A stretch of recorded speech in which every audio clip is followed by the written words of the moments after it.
The heat in Kingman, Arizona in mid-July was not weather. It was a presence. It pressed down on the cracked asphalt of Route 66 like a hand on the back of a neck, grinding and insistent and suffocating, the kind of heat that does not simply warm a person, but reaches inside and rearranges them, wrings the moisture from their muscles and replaces it with something heavier and harder to name. By 10 in the morning, the temperature gauge mounted on the post outside Harding and Sun Auto and cycle already read 108 degrees Fahrenheit, and the needle was still climbing slow and certain, the way bad news moves when it has already made up its mind about where it is going and has no interest in being persuaded otherwise. Eleanor Harding had stopped noticing the heat 20 years ago. You stopped noticing things that were always present. That was one of the lessons the desert taught if you stayed long enough and paid enough attention to actually receive it. She stood at the open bay doors of the garage in her work clothes, faded navy coveralls rolled up at the wrists because she had always run hot steel-toed boots, worn smooth at the toe cap from decades of contact with concrete floors and dropped equipment. Her white hair pulled back under a bandana printed with small American flags that had bled color in the wash until the red had softened into something closer to old rose. She was 72 years old. She stood 5 feet 4 inches in those boots. Her hands were small and permanently stained with engine oil that lived in the creases of her knuckles, the way certain kinds of grief live in the lines of a face, deep and permanent and woven in by repetition over so many years that it had become indistinguishable from the person themselves. She was looking at the stack of papers on her desk. She had been looking at those papers for most of the morning. She had not touched them. She had made coffee, poured a mug, let it go cold, made a second mug, let that one go cold as well, and then stood in the bay door and looked at the papers from across the room as if the additional distance might somehow change what was written on them. It was irrational, and she knew it was irrational. Eleanor Harding did not often permit herself irrationality, but she had been permitting herself this particular form of it since the envelope arrived 3 days ago, delivered by a courier who would not meet her eyes when she signed for it, who shifted his weight from foot to foot on the gravel, the way people shift when they are doing something that makes them feel complicit in something they would prefer not to be complicit in. She had set the envelope on the desk unopened for 6 hours before she finally pulled the flap back and unfolded the pages inside. Then she had read them once carefully all the way through and set them back down and gone out to the bay and spent 2 full hours doing a complete tune-up on a truck that did not particularly need one because her hands needed something to do while her mind worked through what the pages meant. When that was done, she had cleaned her tools with more care than the cleaning required, then organized the supply shelves in the back room, then inventoried the gasket stock, and at some point in all of that purposeful activity, the sky had darkened outside and she'd gone home without eating dinner because the thought of sitting at the kitchen table alone was more than she could manage that particular evening. The papers meant the end of everything. That was what they meant, and there was no ambiguity in them, and she had always been a woman who respected the absence of ambiguity, even when the clarity was terrible. Mojave Regional Bank. Official notice of foreclosure. The language was precise and clean and utterly without mercy. The way institutional language always is designed to communicate absolute outcomes in the vocabulary of procedure to make devastation sound like administration. After repeated failure to cure the outstanding default on the above referenced property, the institution hereby initiates formal foreclosure proceedings. Eleanor Margaret Harding has 48 hours from the date of this notice to vacate the premises and remove all personal property. Whatever remains on the property after that deadline will be inventoried and auctioned to recoup the outstanding balance of the deficit. 48 hours. She had been on this property for 47 years. She had come to it as a 25-year-old woman married to Harold Harding, who had proposed to her in this very garage on a Tuesday afternoon in March, when the winter light was low and the bay doors were open, and she had her hands inside the engine of a Ford pickup. He had leaned against the workbench and said with the directness that characterized everything he did that he thought they should get married and that if she agreed, he would like to do it soon. She had looked up at him for a moment, still holding a wrench, and said she thought that was about right. It was the most efficient proposal either of them could have imagined, and they were both completely satisfied with it. Harold had built the garage with his own father in 1972, the two of them putting up the concrete block walls on weekends over the course of a summer, doing the electrical themselves and the plumbing themselves and the sign installation themselves, because Harold's father was of the generation that regarded hiring out work you could do with your own hands as a form of waste that bordered on moral failure. The sign above the bay doors read Harding and Son Auto and Cycle, and it had always meant Harold and his father in the early years.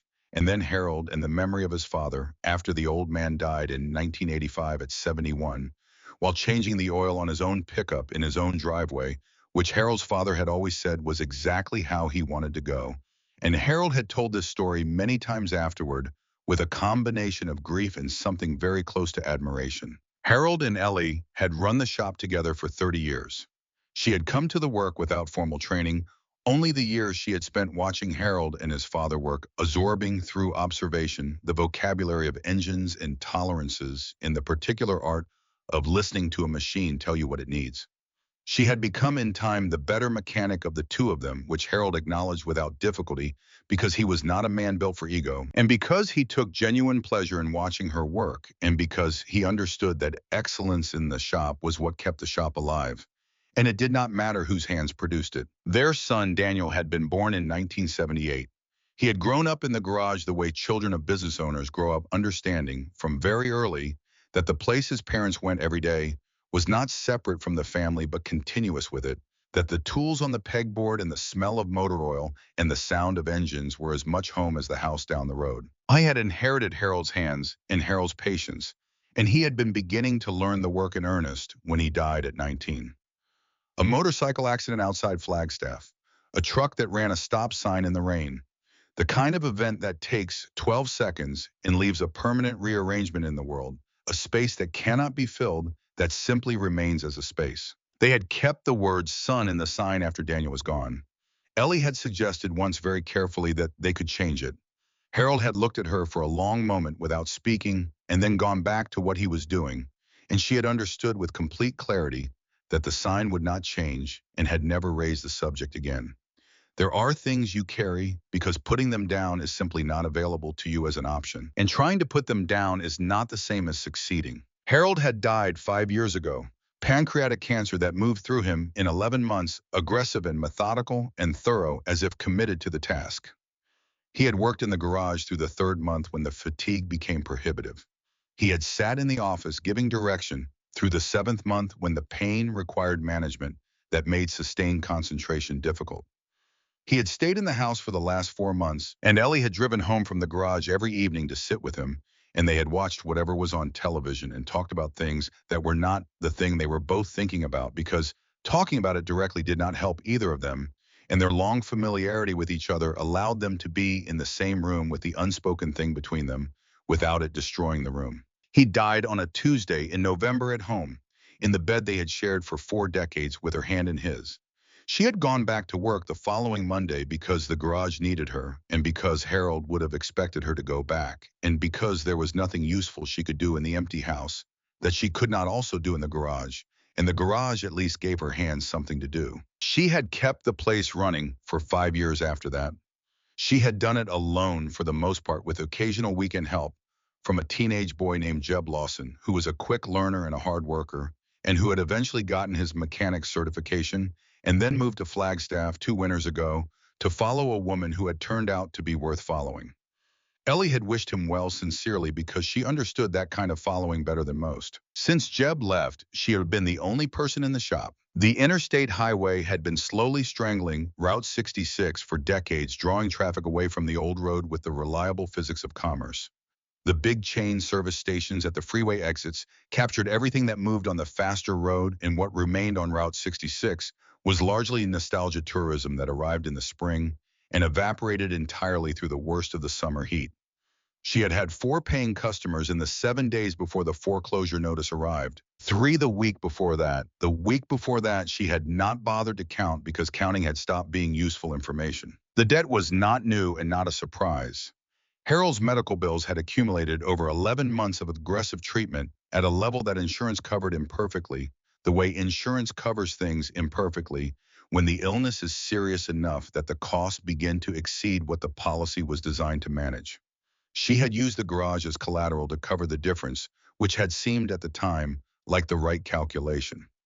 Perhaps it had been the right calculation at the time. It had stopped being a workable one when the work dried up and the payments became difficult and then impossible. She had spoken with Conrad Roth, the regional loan officer at Mojave Regional Bank, who handled commercial accounts twice in person and 4 times by phone over the preceding 18 months. He was polite with the precision of a man who has already decided the outcome and is managing the conversation toward a conclusion he has already reached. He offered extensions with conditions attached that she could not meet. He expressed sympathy in the careful language of someone who has learned what sympathy sounds like without having a particularly clear sense of what it feels like from the inside. She had believed with the particular faith of an honest person who cannot quite imagine that the system works otherwise, that fairness would eventually assert itself if she could hold on long enough. She had held on as long as she could. Now Ellie walked to her desk, sat down in the old swivel chair that creaked when she shifted her weight, and looked at the photograph of Harold pinned above the computer monitor. It was not a formal photograph. It was a snapshot taken on an ordinary Tuesday in June. Harold standing in the bay doors in his coveralls, squinting into the sunlight, with a wrench in one hand and a coffee cup in the other, laughing at something outside the frame that she could not now remember. She had tried many times over the years to reconstruct what had made him laugh that afternoon. She could not retrieve it. That specific laugh, that particular moment of his happiness, had gone where moments go when the person who carried them is no longer available to hold them open. She looked at the photograph for a long moment. Then she pulled an empty cardboard box from beneath the desk, set it on top of the foreclosure papers, and began to pack. She started with the things that cost the most to touch because she had learned over a lifetime that it is better to do the hardest things first before the accumulated weight of a difficult day wears you down to the point where you no longer have the steadiness to handle them with proper dignity. Harold's vintage socket set went in first, the original metal case with the red velvet lining worn thin in the places his hands had returned to most often. The sockets arranged in descending order by size, the way his father had kept them, and the way Harold had always kept them, and the way she had always kept them, because it was correct. The custom torque wrench she had given him for their 25th anniversary, the handle engraved with his initials, and a small illustration of a Road King motorcycle, because that was the bike he always talked about buying and never quite gotten around to always finding as something more pressing for the money. Always saying next year until next year stopped being an available option. Then the framed photograph from the Sturgis Rally in 1998.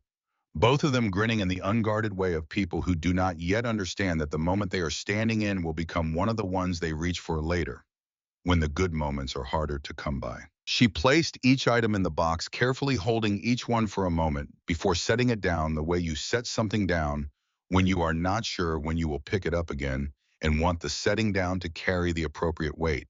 By 11:30, she had filled half the box. She sat back in the chair and closed her eyes. The sound of the desert came in through the open bay doors, the persistent wind through the creosote brush growing along the road's shoulder, the distant complaint of a truck on the interstate 3 miles away, the rhythmic ticking of the garage roof expanding in the heat. Sounds she had heard for 47 years. Sounds that had become so continuous they were indistinguishable from silence until she actively listened for them. And then underneath all of it, something new.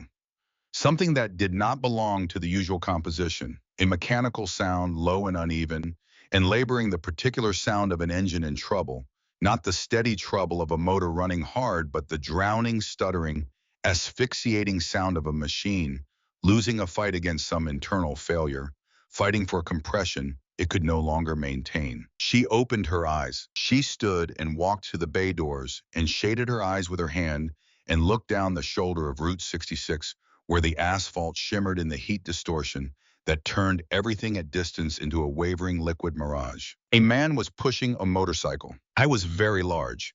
That was the first thing she registered before anything else.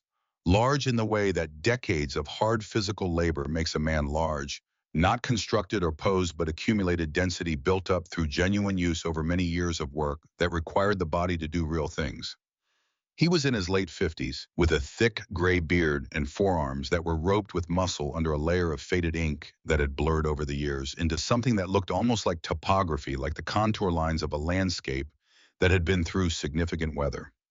He was wearing a leather vest over a black t-shirt, and as he got closer, pushing the bike through the heat shimmer with both hands on the bars, Ellie could read the back of the vest clearly. The winged death's head emblem stitched in heavy thread. The curved top rocker, Hell's Angels. The bottom rocker, California. A smaller patch on the front of the vest identified him as an officer of the charter. Ellie did not move from the bay doors. She watched him push the motorcycle. The machine was massive, a heavily customized Harley-Davidson Road Glide, low and wide and loaded with chrome and customization work, probably close to 800 pounds at full load. He was moving it through the loose gravel of the road shoulder with both hands on the bars, his shoulders squared into the resistance. His jaw set with the expression of a man who has decided that the distance between where he is and where he needs to be is going to be covered, regardless of what the weight or the heat or the road conditions have to say about it. I was not asking for help. He was not looking toward her garage with anything that could be called hope. He was simply moving forward because that was the direction he was going. He reached the shade of her awning and stopped. He put down the kickstand. The heavy machine settled onto it with a solid metallic sound. He took off his helmet and hung it on the grip. His hair was steel gray and sweat damp pushed back from a face deeply lined by wind and years, and the particular kind of living that leaves marks that time alone does not account for. His eyes, when he looked at her, were a pale and cold blue, the color of high-altitude sky, the color of something that has seen a great deal and given very little of itself away. He looked at her. She looked back at him. Neither of them flinched or filled the silence. "Shop open," he asked. The voice matched the rest of him, deep and carrying accustomed to authority without needing to announce it. "Come out of the sun," Ellie said. "Bring the bike in the first bay." He wheeled the Road Glide inside. Ellie moved the half-filled cardboard box from her primary workbench to make room, pulled on a pair of clean gloves, and walked to the motorcycle. She crouched beside it. The smell reached her immediately: burnt oil and scorched metal, and that specific acrid sharpness of a head gasket that has surrendered under prolonged thermal stress. She ran her fingers along the cylinder head, checked the primary chain case, found the crack without needing to look twice. "Blown head gasket," she said. "And your primary case took a hit from the road, a kicked-up rock most likely. You're running completely dry. Not a drop of fluid left." "How long to fix it?" he said. "Done right, 6 hours minimum, maybe 7. I need to pull the top end completely apart, clean the surfaces down to bare metal, seat the new gasket, properly weld the case, refill everything and test." She stood straightening slowly. "I have the gasket in stock, the welding I can do here." "Name's Rex," he said, settling his weight against the opposite workbench with his arms crossed. "Rex Donovan." "Eleanor Harding," she said. "Most people say Ellie." "Ma'am." He said the word as a complete sentence, as a mark of genuine respect from a man of a particular generation who meant such things as acknowledgement rather than condescension. There was a pause. She kept her eyes on the engine, reading what it told her. "I'm going to be straight with you," he said, and she heard something shift in his posture, the particular adjustment of a man who is about to say something difficult and has decided to say it plainly because embellishing it will not help anyone. "I got separated from my chapter 2 nights ago in Nevada. Stopped at a motel outside of Laughlin to sleep. Woke up and someone had gone through my saddlebags while I was out. Took my wallet, my cash, my cards, my phone charger, my emergency kit. Everything except the clothes I was wearing and the bike itself, which was probably too heavy to be worth loading." She listened without turning around. "I don't have a dime on me," he said. "I can't pay you." She straightened and looked at him. He was standing very still, with the quality of stillness that men have when they are braced for a particular answer and have already decided they will not show that it matters when it comes. His jaw was set. His eyes were level and steady. He was a man who did not ask for things easily, and he had asked for this anyway, which told her something important about the circumstances. She thought about the $45,000 foreclosure notice on her desk beneath the cardboard box. She thought about the 48-hour window that had been ticking since the courier came. She thought about Harold saying on more occasions than she could count, in the quiet, certain tone he used for things he considered fundamental rather than debatable, that you don't help people because of what you might get back, and you don't refuse help because of what it might cost you. You help because not helping is also a choice, and you have to be prepared to live inside every choice you make as honestly as you live inside the ones you're proud of. "I've got the gasket in stock," she said, "and I can weld the primary case. There's cold water in the mini fridge in the office." She pointed toward the small glassed-in room behind the main bench. "Sit down in there while I work." There's a chair on the right side of the desk. Don't touch the last Dr. Pepper on the middle shelf. That one's mine. Rex Donovan looked at her for a long moment. Something shifted in his face, not gratitude exactly, not only gratitude. Something more complicated, the expression of a man recalibrating an expectation he had held for a long time about what a particular kind of situation produces. You're sure, he said, not quite a question. I'll never get the gasket replaced if we keep standing here discussing it, she said. She turned back to the engine. Sit down, Rex. I went to the office and sat. Ellie worked. She had forgotten somewhere in the accumulation of grief and debt, in the slow erosion of the last 5 years, that she was genuinely excellent at this. That her hands carried knowledge that her conscious mind could not always articulate, could not always find words for, but that was present in every movement, in every decision about where to apply pressure and where to ease off. In every judgment about how much torque a fastener needed and where the tolerance was and what the sound of the metal was telling her about the condition underneath the surface she could see. She dismantled the top end of the engine with the quiet efficiency of someone who has performed the same sequence so many times it has become its own form of language. No wasted motion, no hesitation, the hands knowing where to go before the thought fully forms. She cleaned the scorched metal surfaces, methodically removing every trace of the failed gasket, working through the grime and carbon with the patience of someone who understands that the quality of the surface preparation determines the quality of everything that follows. She seated the new gasket with precise even pressure, checking the seal at every point along its circumference, torquing the fasteners in the cross-pattern sequence the design required. Then she fired up Harold's welding torch. She kept the torch immaculate even now. Even in the worst of these years, it was one of the things she had maintained out of pure habit, out of the muscle memory of a woman who had worked beside a particular man for 3 decades and absorbed his standards without always realizing she was absorbing them. The torch was clean and calibrated, and it worked exactly as it should. She worked the crack in the primary case with patient precision until the metal flowed together properly. The weld bead, even and well penetrated and solid. Sweat ran down the side of her face and soaked through the bandana and dripped off her jaw onto the concrete floor. She wiped it away with the back of her gloved hand and kept working. At some point in the long middle of the afternoon, she became aware that Rex was no longer in the office. She looked over her shoulder. I was standing at the edge of the bay watching. Not talking, not interfering, just watching with the kind of focused and respectful attention that a skilled person gives to watching another skilled person work, the recognition of craft, the courtesy of silence while craft is being practiced. She had seen Harold watch people work that way. She had seen Harold's father do the same. She noticed something else in the same moment. His color was not right. There was a gray-blue quality at the margins of his lips, a slight unfocus in his eyes that was not tiredness, a way he had of bracing one hand on the doorframe without seeming fully conscious that he was doing it. She had seen this before. She had lived with this before through 10 years of managing it alongside Harold. Harold had been a type 1 diabetic for the last decade of his life, diagnosed at 61 in a presentation that was less common at that age but not rare.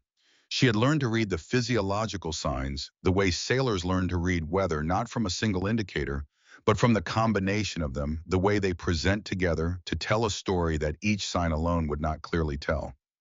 The pallor at the margins of the lips, the subtle tremor that showed itself in how a person held things, the quality of stillness that was not calm but the body operating in conservation mode, rationing what it had. She set down the torch. Rex, she said, when did you last eat? He looked at her with those pale eyes. This morning. Gas station crackers outside of Needles. Maybe 8 hours ago, maybe 9. And your insulin, she said. They took that too with the wallet. The question landed in the space between them and stayed there. I was still for a moment. Then he said, I managed the morning dose with what was left in the pen I had on me. But it ran out. I've been managing since around noon. Ellie set the torch down carefully and pulled off her welding gloves. She crossed the garage and went into the small office and opened the bottom drawer of Harold's desk, the drawer she had never cleared out, the one that still held precisely what Harold had kept in it because she had not been able to decide what it meant to remove it. A backup glucose meter in its nylon case, a spare Lancet kit, an emergency insulin pen she had insisted he keep there because she did not trust the universe to be kind, and she had always preferred to be prepared for the unkindness, when it arrived rather than surprised by it. The pen was within its expiration window. She checked twice. 3 months of validity remaining. She came back to the bay. She did not make a ceremony of it. She said, sit on the stool. She said, roll up your sleeve. She used Harold's meter to check Rex's blood glucose, and the number on the small screen was low enough to explain everything she had observed and low enough that she was glad she had checked rather than waiting. She administered the insulin with the calm and practiced efficiency of a woman who had done this hundreds of times for a man she had loved for more than 30 years. Rex sat on the stool with his sleeve rolled up and his jaw set and his eyes very bright, and he did not say anything while she worked. When she was done, she pressed a square of clean gauze against his arm for a moment and then stepped back. Orange juice in the mini fridge, she said. Crackers in the top drawer on the left. Don't negotiate with me on this. He looked at her. The expression on his face in that specific moment was not something she could have easily put into words. It was too layered for a single word, too complicated. She thought it might be close to the feeling of realizing you were much further gone than you had understood yourself to be, and that something that could not have been undone had been averted, and that the thing doing the averting had come from a direction you could not have predicted or prepared for. My wife kept insulin in a desk drawer too, Rex said. His voice was slightly different from its usual register, something looser in it, something less entirely controlled. Past tense, Ellie said. 10 years ago, he said. She nodded. She understood past tense. It was the tense in which she conducted most of her interior life. She turned back to the engine. She finished the work as the sun completed its long arc across the Arizona sky and began its slow descent toward the desert horizon, pulling the light down into the bruised purples and burnt coppers of a desert evening. The Road Glide's engine turned over on the first attempt and settled immediately into a sound she recognized, the way you recognize a voice, deep and even and authoritative. The sound a well-tuned engine makes when everything is seated correctly and all the tolerances are right and the machine is prepared to do what it was built to do. She wiped her hands on a clean rag. Her shoulders ached with the honest tiredness of sustained hard work. Her knees registered their familiar complaint about prolonged time on concrete. She was tired in the specific good way that comes from doing a thing completely and doing it right. Rex walked around the motorcycle, crouched beside the primary case, ran his finger along the weld seam. He straightened. He started the engine himself and listened to it run for a long minute, then shut it off.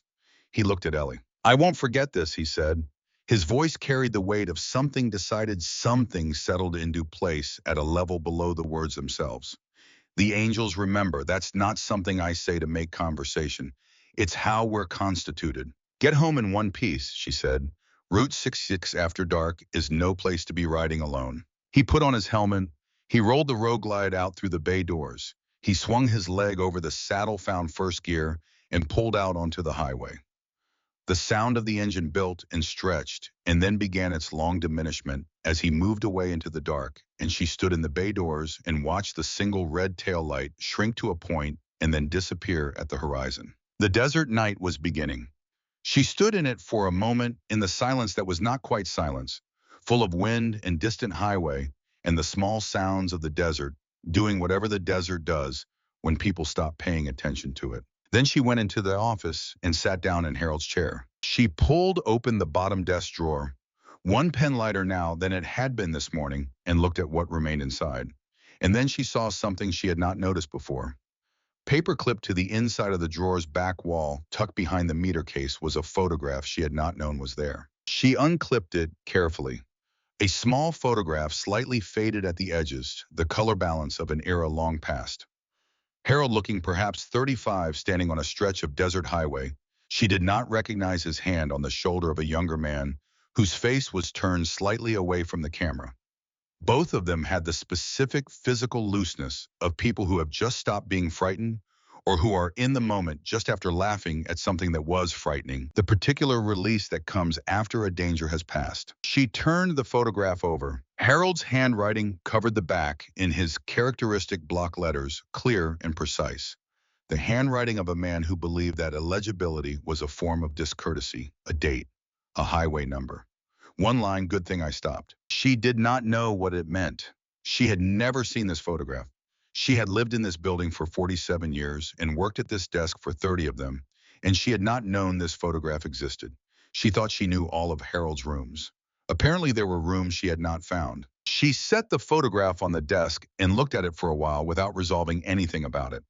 Then she put her face in her hands, and for the first time in 5 years, since the Tuesday in November, when Harold died, and she had decided firmly and without drama that she would not grieve in the shop because the shop was Harold's place of work and her place of work, and Harold would not have wanted the shop to become a place of grief, she allowed herself to cry. She cried quietly without performing it, without letting it become something other than what it was. She cried for Harold and for Daniel and for the 47 years she had spent on this particular piece of ground, and for the foreclosure notice under the cardboard box on the desk, and for the fact that she had given away insulin that belonged to a dead man to keep a stranger alive, and she did not regret it, not even slightly. But the accumulated weight of all of it together was very large, and she was underneath the competence in the coveralls, in the work-stained hands, very tired. When she finished, she wiped her face with the clean side of a shop rag. She put Harold's Tuesday photograph back on its nail above the monitor. She left the unknown photograph on the desk. She turned off the office light and walked home through the desert dark.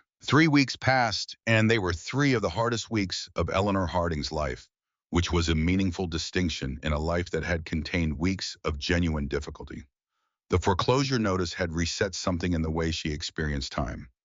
Every morning she woke aware of another day elapsed, another day closer to the final vacancy of the place where she had spent her adult life. She filed every appeal available to her in the language she had access to, which was not legal language, but clear and precise and factual, the language of a woman who had spent 50 years solving technical problems and had learned that clarity was more useful than eloquence. She wrote letters to the bank's regional management that made a compelling case and were presumably read by someone who had already decided the outcome. She called Conrad Roth's office 2 more times. The first time she reached a receptionist who expressed sympathy in the practiced manner of someone who expresses sympathy professionally on behalf of institutions. The second time she was told he was unavailable, and she understood that unavailable was not a scheduling situation, but a communication about the conversation being finished from his end. She kept the garage open because closing it was a form of surrender she was not prepared to make. She fixed what came through the bay doors: a coolant leak on a Ford F-150, the fitting cracked from age and heat; a quad runner with a failed drive belt, an easy diagnosis and a straightforward fix; an RV whose generator had developed a fault that took her 3 hours to properly trace to its source, not the fuel system where it seemed to originate, but the voltage regulator that was failing intermittently in a way that mimicked fuel starvation. None of it added up to enough. She knew this, and she kept working anyway, because working was what she did, and the alternative was sitting in the empty garage looking at half-bare pegboard. Chloe called every Sunday at noon reliably without fail. This had been the pattern since Harold died, Chloe calling at noon on Sunday every week.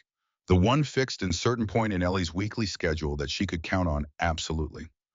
Chloe was in Phoenix finishing the final clinical rotation of her nursing degree at St. Joseph's Hospital, working shifts that regularly ran past 12 hours, coming home to a shared apartment in a futon, and calling her mother every Sunday with the discipline of someone who understands that consistency in small things is a form of love. Ellie answered these calls in her regular voice. She talked about the weather and a carburetor rebuild, and the old barn cat who had decided the underside of the porch suited her purposes. She did not talk about the foreclosure. She had made this determination deliberately, not easily, because the logic of it was clear to her. Chloe was 3 months from completing a degree she had been working toward for 4 years. She was in the middle of a clinical rotation that required sustained focus and energy and full attention. Ellie was not going to put the weight of the shop's impending collapse on her daughter's shoulders during those 3 months.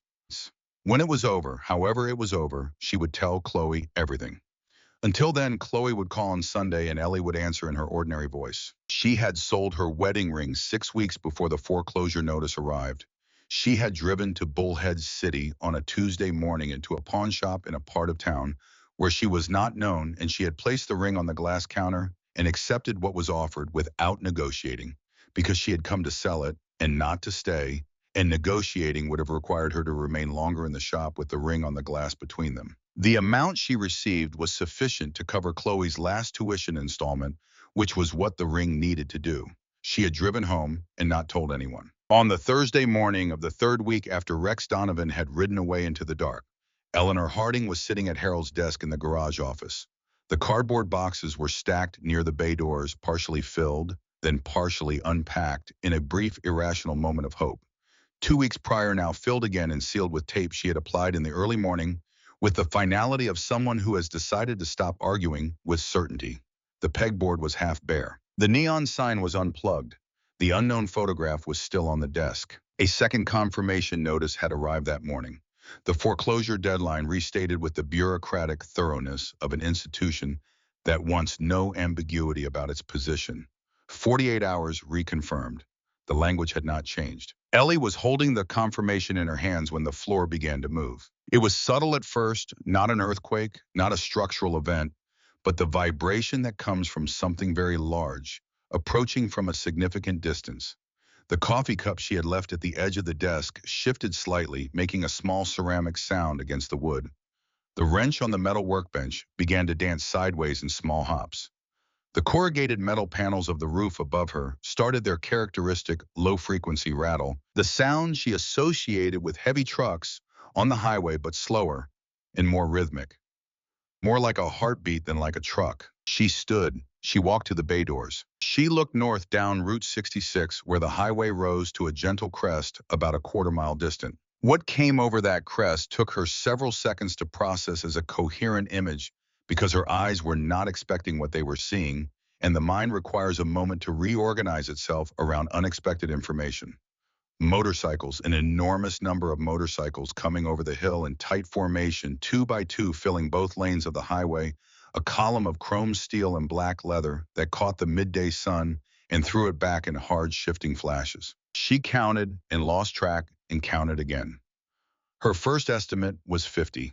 Her second count was closer to 60.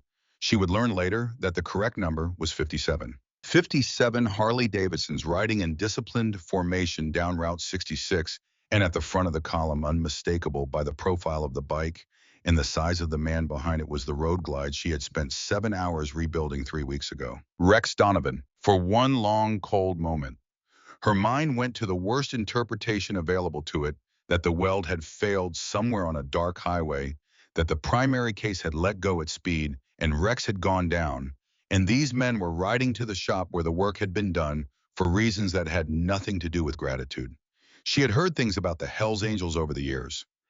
Everyone who lived in the American West had heard things. She did not step back from the bay doors. She stood where she was. The column reached the shop and executed a maneuver that was clearly practiced, clearly performed before the lead bikes peeling left and right, the following bikes filling in behind them, the entire formation spreading across the dirt lot and the highway shoulder in a way that enclosed the property completely surrounding Harding and Son Auto, and cycle on all accessible sides in a ring of steel and leather and chrome.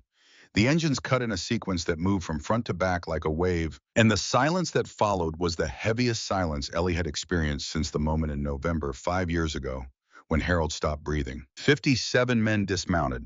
They were not small men, and they were not without equipment, and they were standing in her lot with the focused, organized stillness of people who have arrived for a specific purpose and intend to see it through. Rex Donovan walked forward from his bike with the deliberate economy of a very large man who has decided that deliberate economy is the appropriate way to move in situations that carry significance.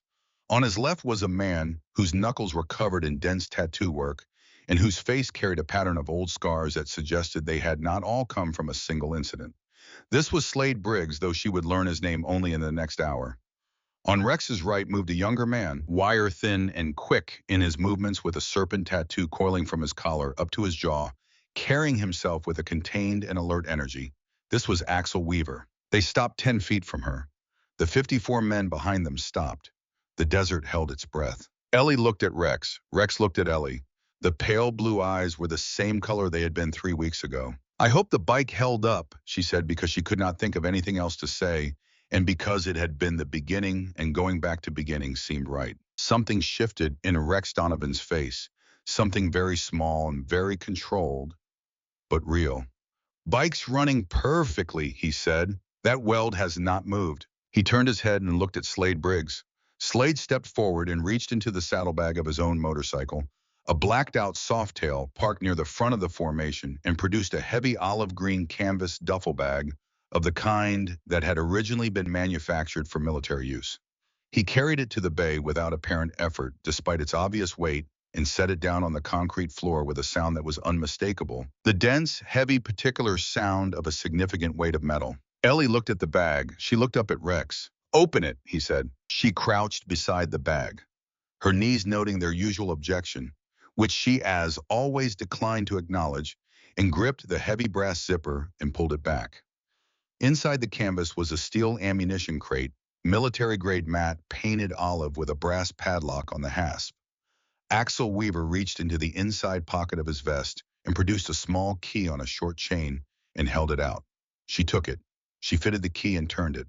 The lock snapped open clean. She threw back the lid. The smell reached her, first that layered, complex smell of currency that has passed through many hands and many pockets and many transactions across the geography of the American West.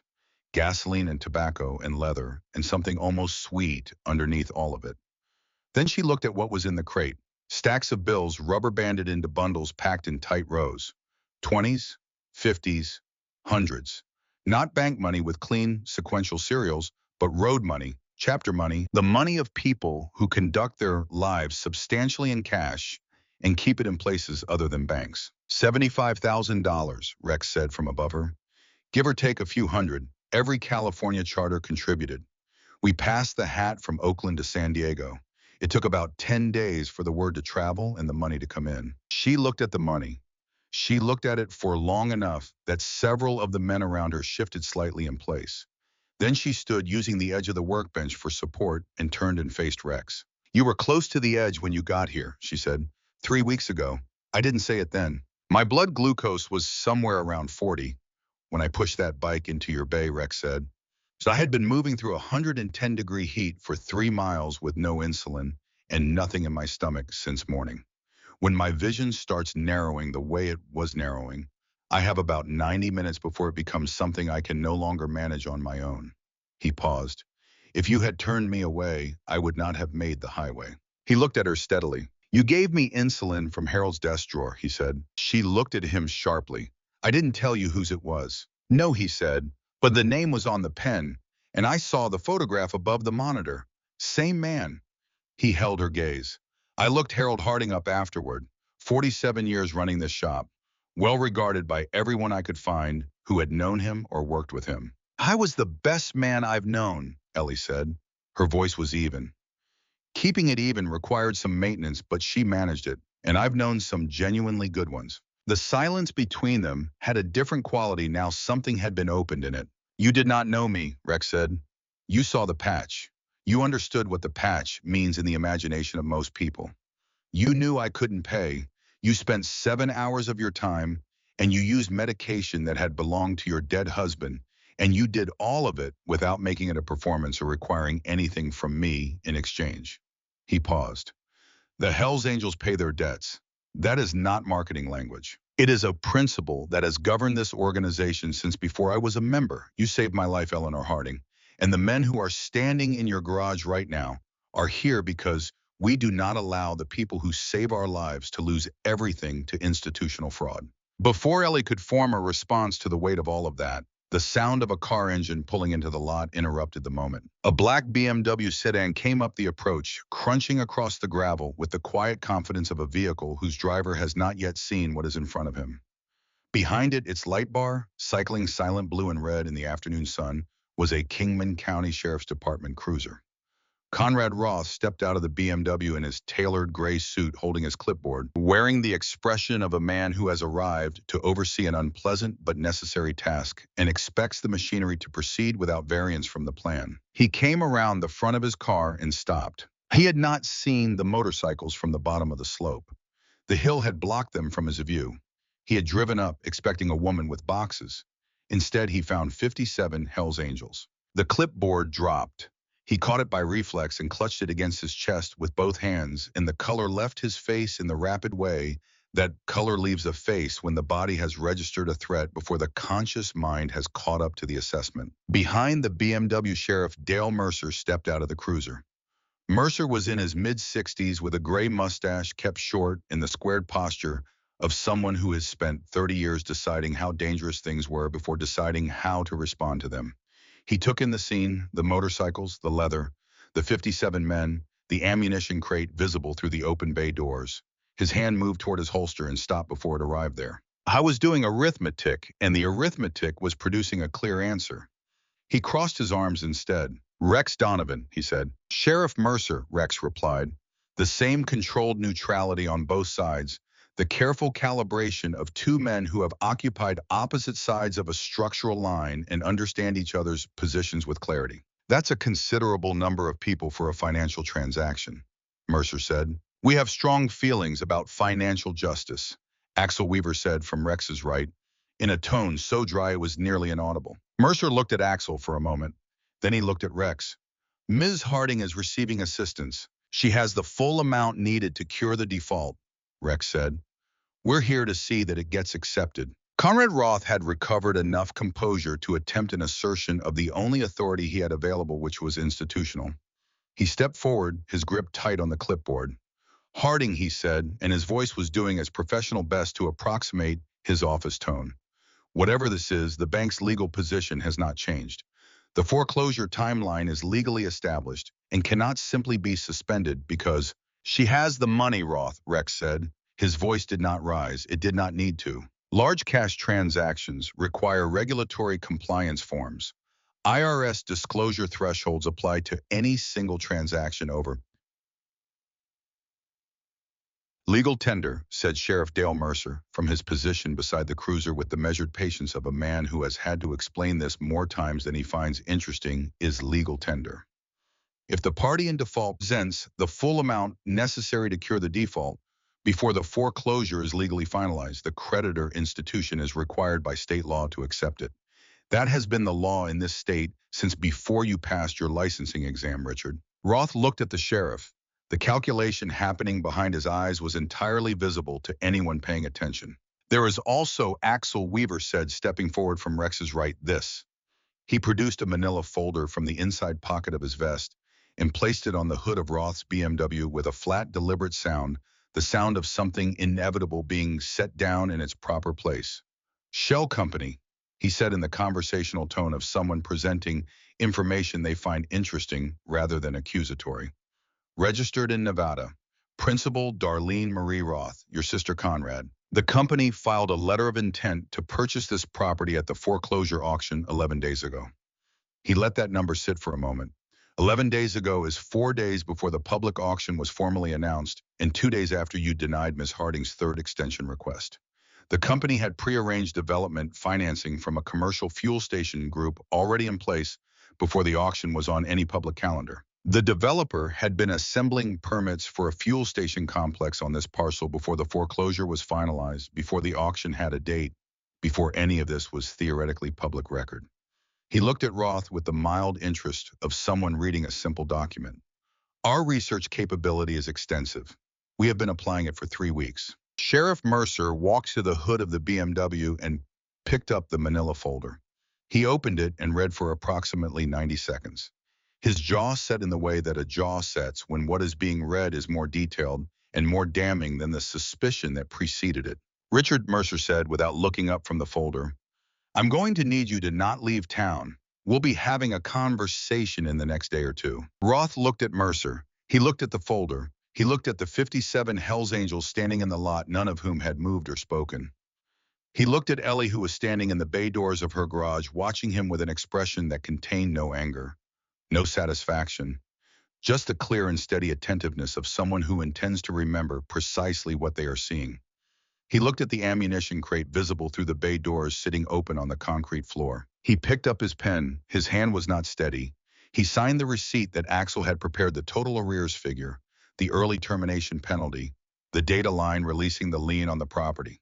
He signed it with the too fast signature of a man who has run out of available moves and has decided that the fastest exit is the only one remaining. He lifted the ammunition crate with visible effort and carried it to his passenger seat. He straightened his jacket. He looked at Ellie one final time, and his voice, stripped of its professional finish, was almost honest in its bitterness. The developer isn't going away, he said. They'll build across the highway. The zoning is already filed. You'll be starved out within 6 months. Rex Donovan let out a sound that was quieter than a laugh and colder than anything casual. The developer's zoning applications were filed under an entity with ownership overlap with Darlene Roth, LLC, he said. When the federal investigation opens, and it will open, because Dale Mercer is a thorough man who does not leave things incomplete, those applications are going to be part of the examination. The financing behind them will be examined. The timeline of when things were filed versus when they were legally permissible to file will be examined carefully. He looked at Roth without any particular expression. The house you built is already in the hands of investigators. You haven't fully understood that yet.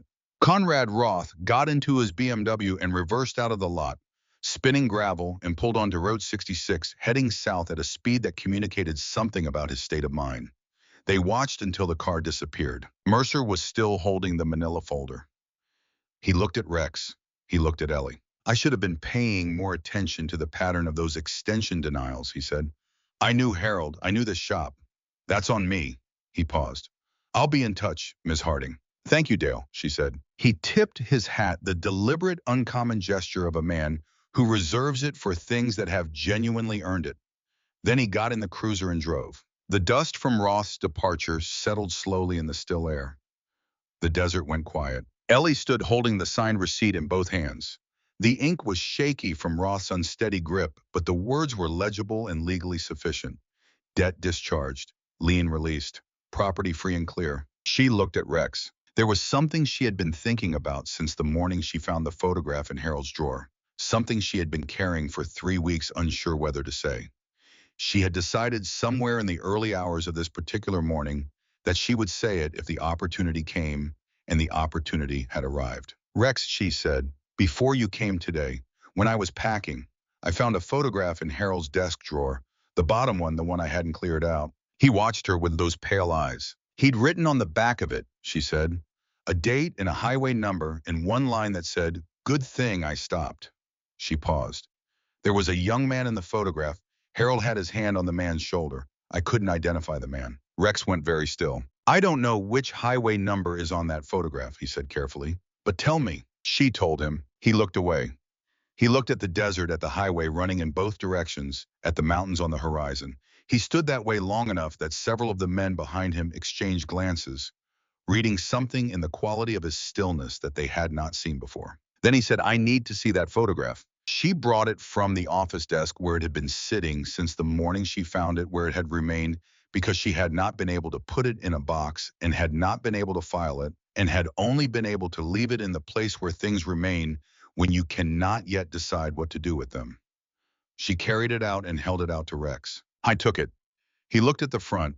He turned it over and read what Harold had written.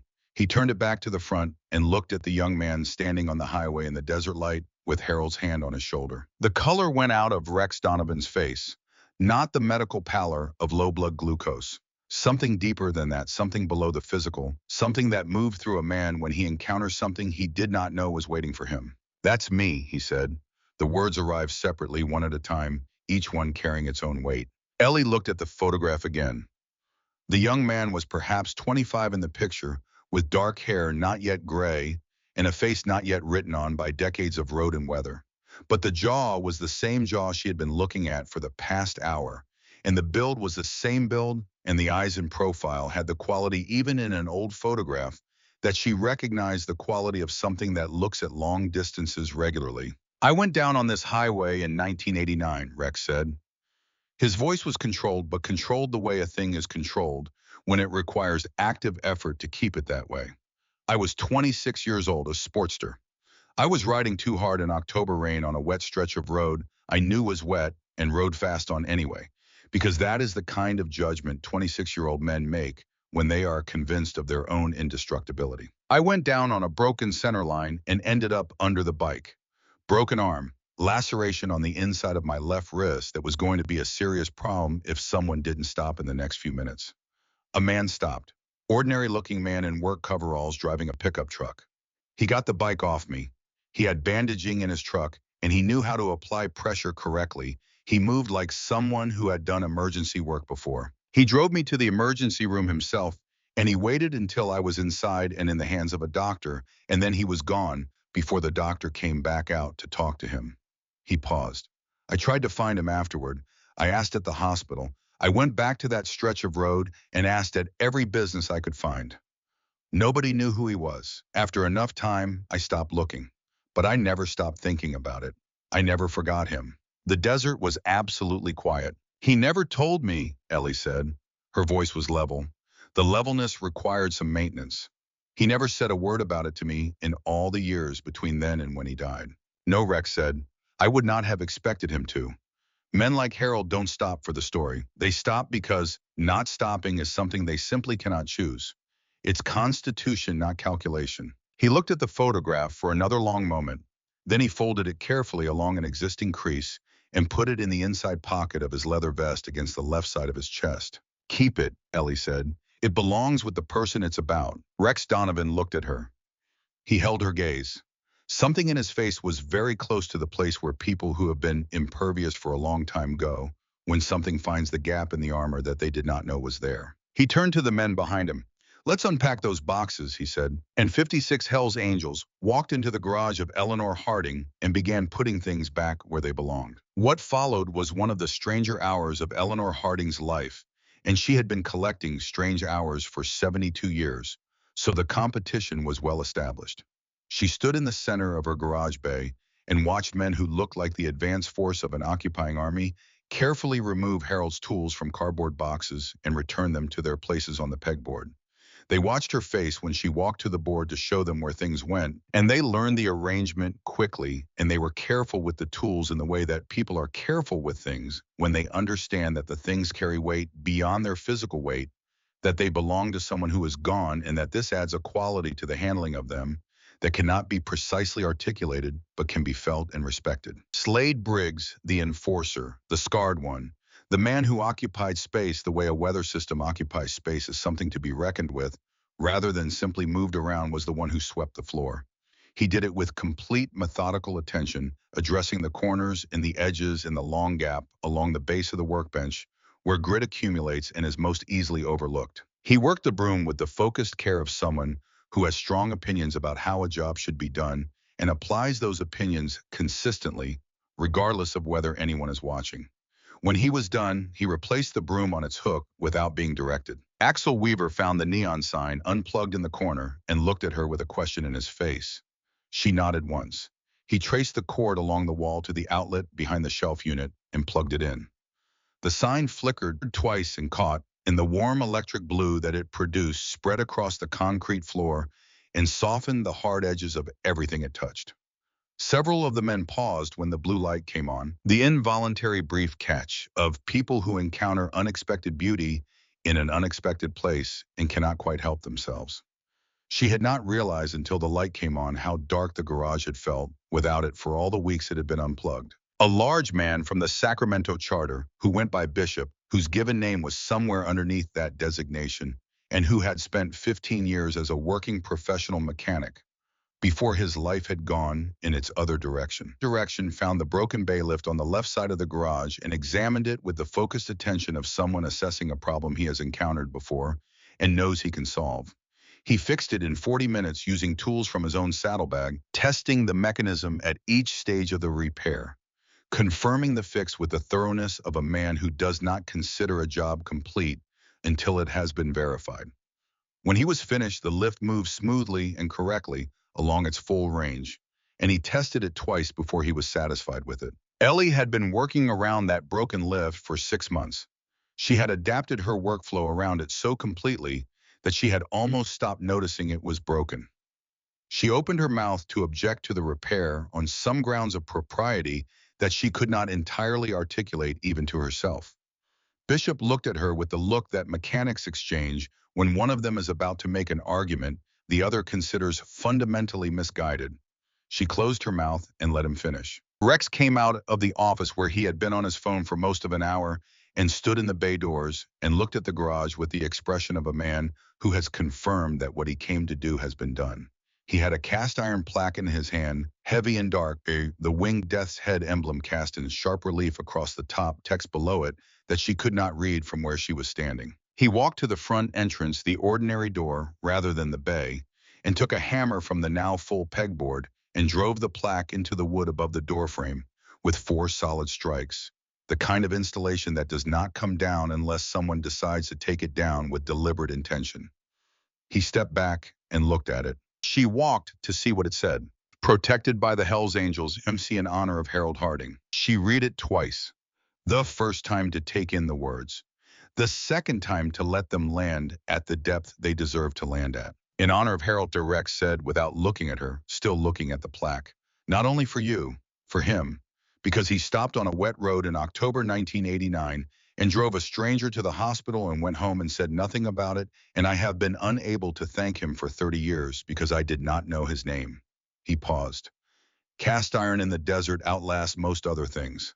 This will be here long after both of us. She looked at the plaque. She thought about how long iron lasts, longer than wood, longer than paper, long enough to matter to people who have not yet been born. You are our designated service location for this region, Rex continued. Any rider with our colors who has a mechanical problem within 200 miles of Kingman comes here. They pay your full quoted rate. No negotiation, no barter, no exceptions under any circumstances. He held her gaze with those pale eyes. You are not receiving charity. You earned a professional relationship, and we are establishing one. There is a difference, and I want it understood. 200 miles is a large territory, she said. Yes, he said, it is, and you are a skilled enough mechanic to service it properly. The bike started up. The signal to do so was invisible to her, some shift in Rex's posture or position that the 56 men behind him read, without requiring it to be spelled out. The engines caught one by one and built into the collective thunder that she had first heard from a quarter mile away, each engine adding its voice to the others until the lot and the highway and the desert air around the shop were all resonating with the combined sound of 57 well-tuned machines. Then the column organized itself and pulled out of the lot in its 2x2 formation and began moving south down Route 66. Rex was the last to go. He sat on the road glide, her gasket, and her weld, in her 7 hours of work, and he looked at her across the distance of the lot for a moment. I'll come back, he said. Bring the bike, she said, not because it needs service, so I know who's coming. The near corner of his mouth moved. He settled his helmet on his head and buckled the chin strap. He pulled out of the lot and the sound of his engine joined the others, and then all of them together diminished down the highway, the sound stretching and thinning over the distance until there was nothing left of it but the memory of sound, and then the desert quiet reasserting itself, and then just the wind and the creosote and the distant passage of trucks on the interstate 3 miles away. She stood in the empty lot for a moment. The cast iron plaque above the door was exactly as dark and solid as it had looked when Rex stepped back from it.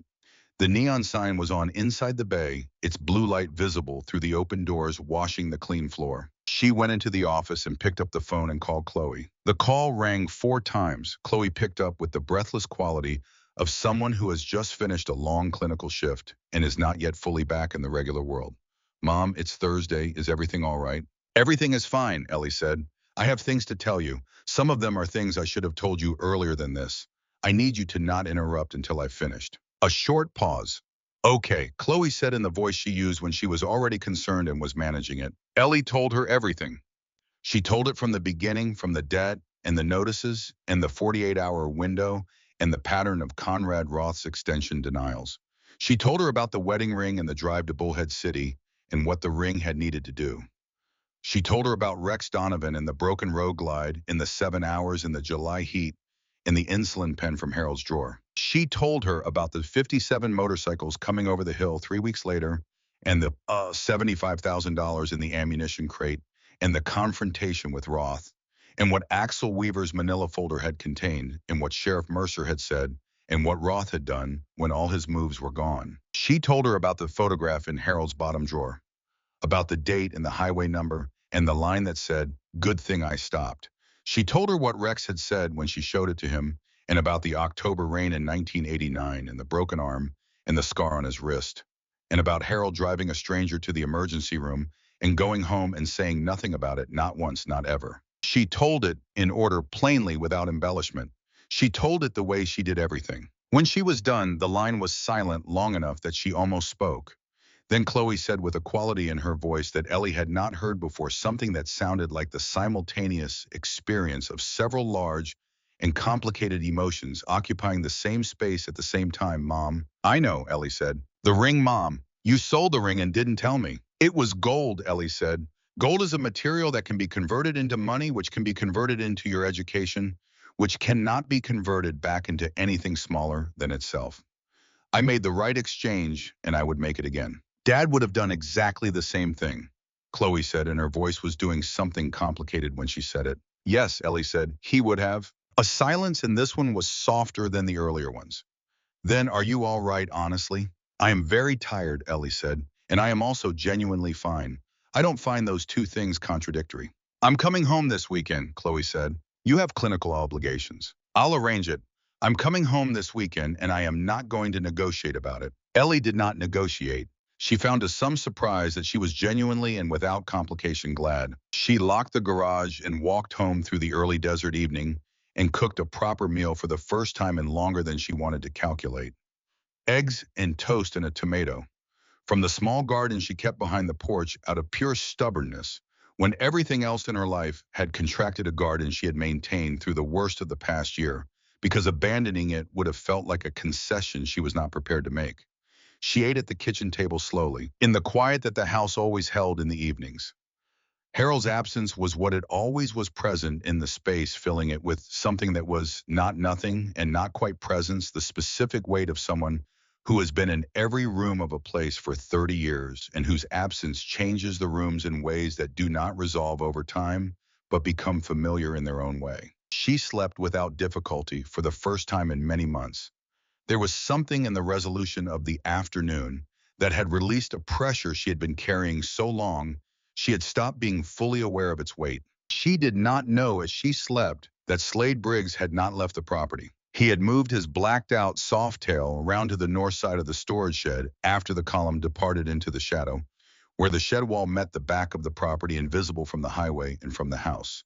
He set the bike on its stand and took a position against the shed wall with his back against the concrete block and his arms crossed, and he settled into the particular quality of patient stillness that was his characteristic mode, not sleeping, resting without releasing awareness, the way certain people learn to maintain alertness in a low-energy state when the situation requires it. His reasons for staying were his own.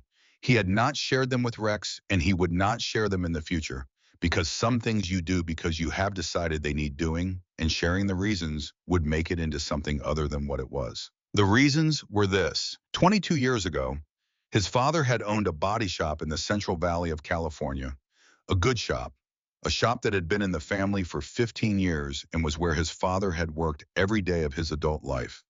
There had been a land dispute with a developer who wanted the parcel and had been unable to acquire it through the ordinary processes available when the owner declines to sell. The developer had then employed other processes. The shop had burned on a Tuesday night. His father had rebuilt it over 3 months, doing the framing and the electrical and the plumbing himself because there was not enough money to hire it out. And because his father was not a man who hired out work, he could do with his own hands. 6 months after the rebuild was complete, the shop had burned again. His father had not rebuilt it a third time. The developer had acquired the parcel at the resulting auction and put up a warehouse facility that still stood there today. Slade Briggs had been watching for the shape of that particular story ever since, with the peripheral awareness of a man who knows what certain patterns look like in their early stages and knows that they repeat. He smelled the accelerant at 2:47 in the morning. I was resting, not sleeping, and the smells came on the desert night wind from the direction of the rear wall of the main building. Specific and chemical and purposeful. Nothing natural about it, nothing ambient. Petroleum-based accelerant, recently applied to dry wood in a dry climate at the end of the longest and driest part of the year. He was moving before the thought about it had fully formed. He came around the corner of the storage shed and saw the orange glow already establishing itself at the base of the back wall of the inventory stockroom, the old wooden structure that connected to the main garage from the east side. Dry wood siding, decades old in a climate that produced no moisture to slow the burning. 3 men working it methodically, one carrying a fuel container, moving along the base of the wall, two with lighters working the ignition points. Experienced in the specific way that people who have done a thing before are experienced moving with the brisk economy of people who have a schedule. Slade Briggs covered the distance between himself and the three men faster than any of them had calculated for. He was a very large man and very fast for a very large man, a combination that most people encounter with significant surprise. The situation changed rapidly and completely and entirely to his satisfaction. He put the fire out with the garden hose coiled on the exterior rear wall, which he found in the dark without needing light because his hands went where garden hoses are kept on the outside of buildings that have gardens and with the chemical extinguisher mounted inside the storage shed door. He worked the area completely and carefully before he was satisfied that nothing was still smoldering in the gap between the siding and the foundation. The scorched area on the back wall of the inventory stockroom was real but contained. Everything behind the siding was intact. The connection to the main garage was intact.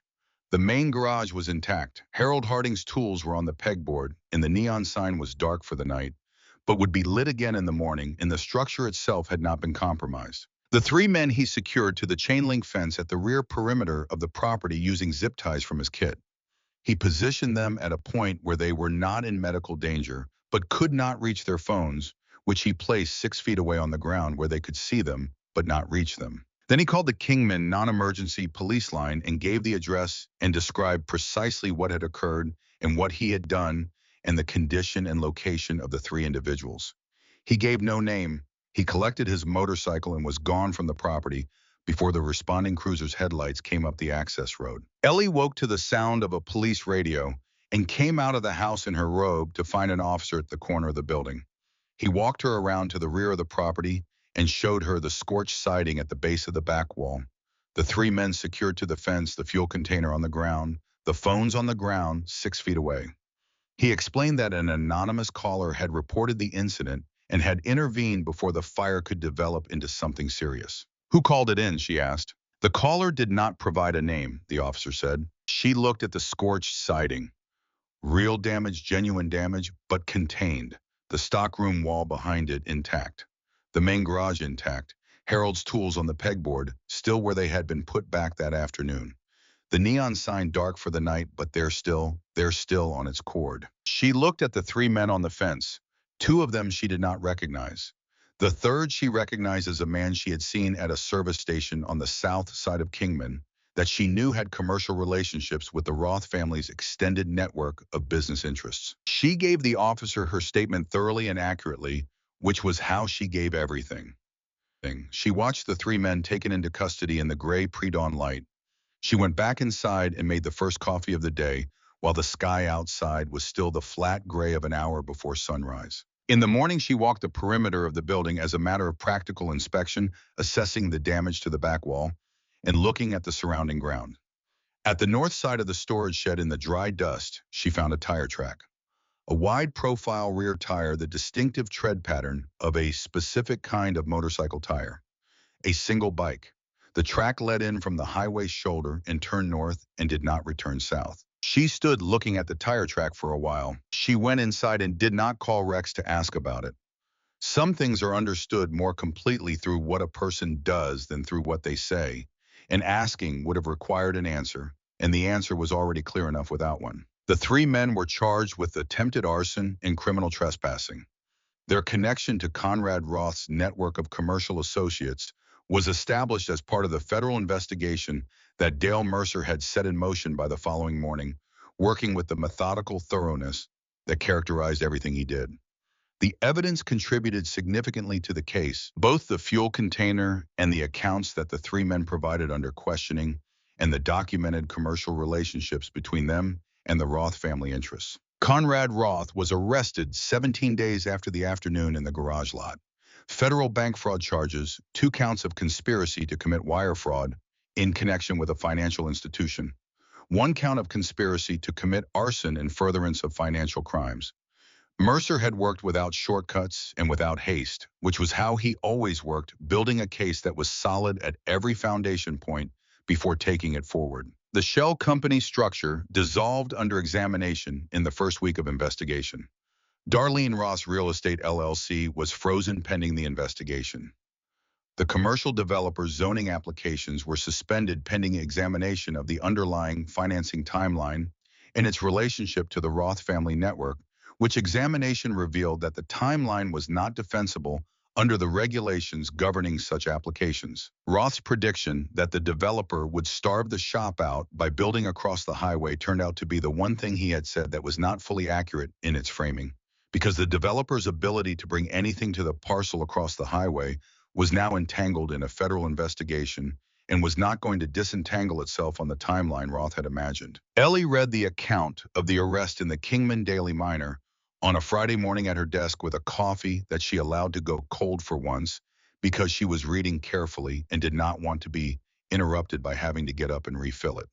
When she was done, she folded the paper and set it on the desk and looked at Harold's Tuesday photograph on the wall for a moment. Then she picked up the phone and called the parts supply company in Phoenix that carried the diagnostic computer system she had been working without for 2 years, and she ordered it.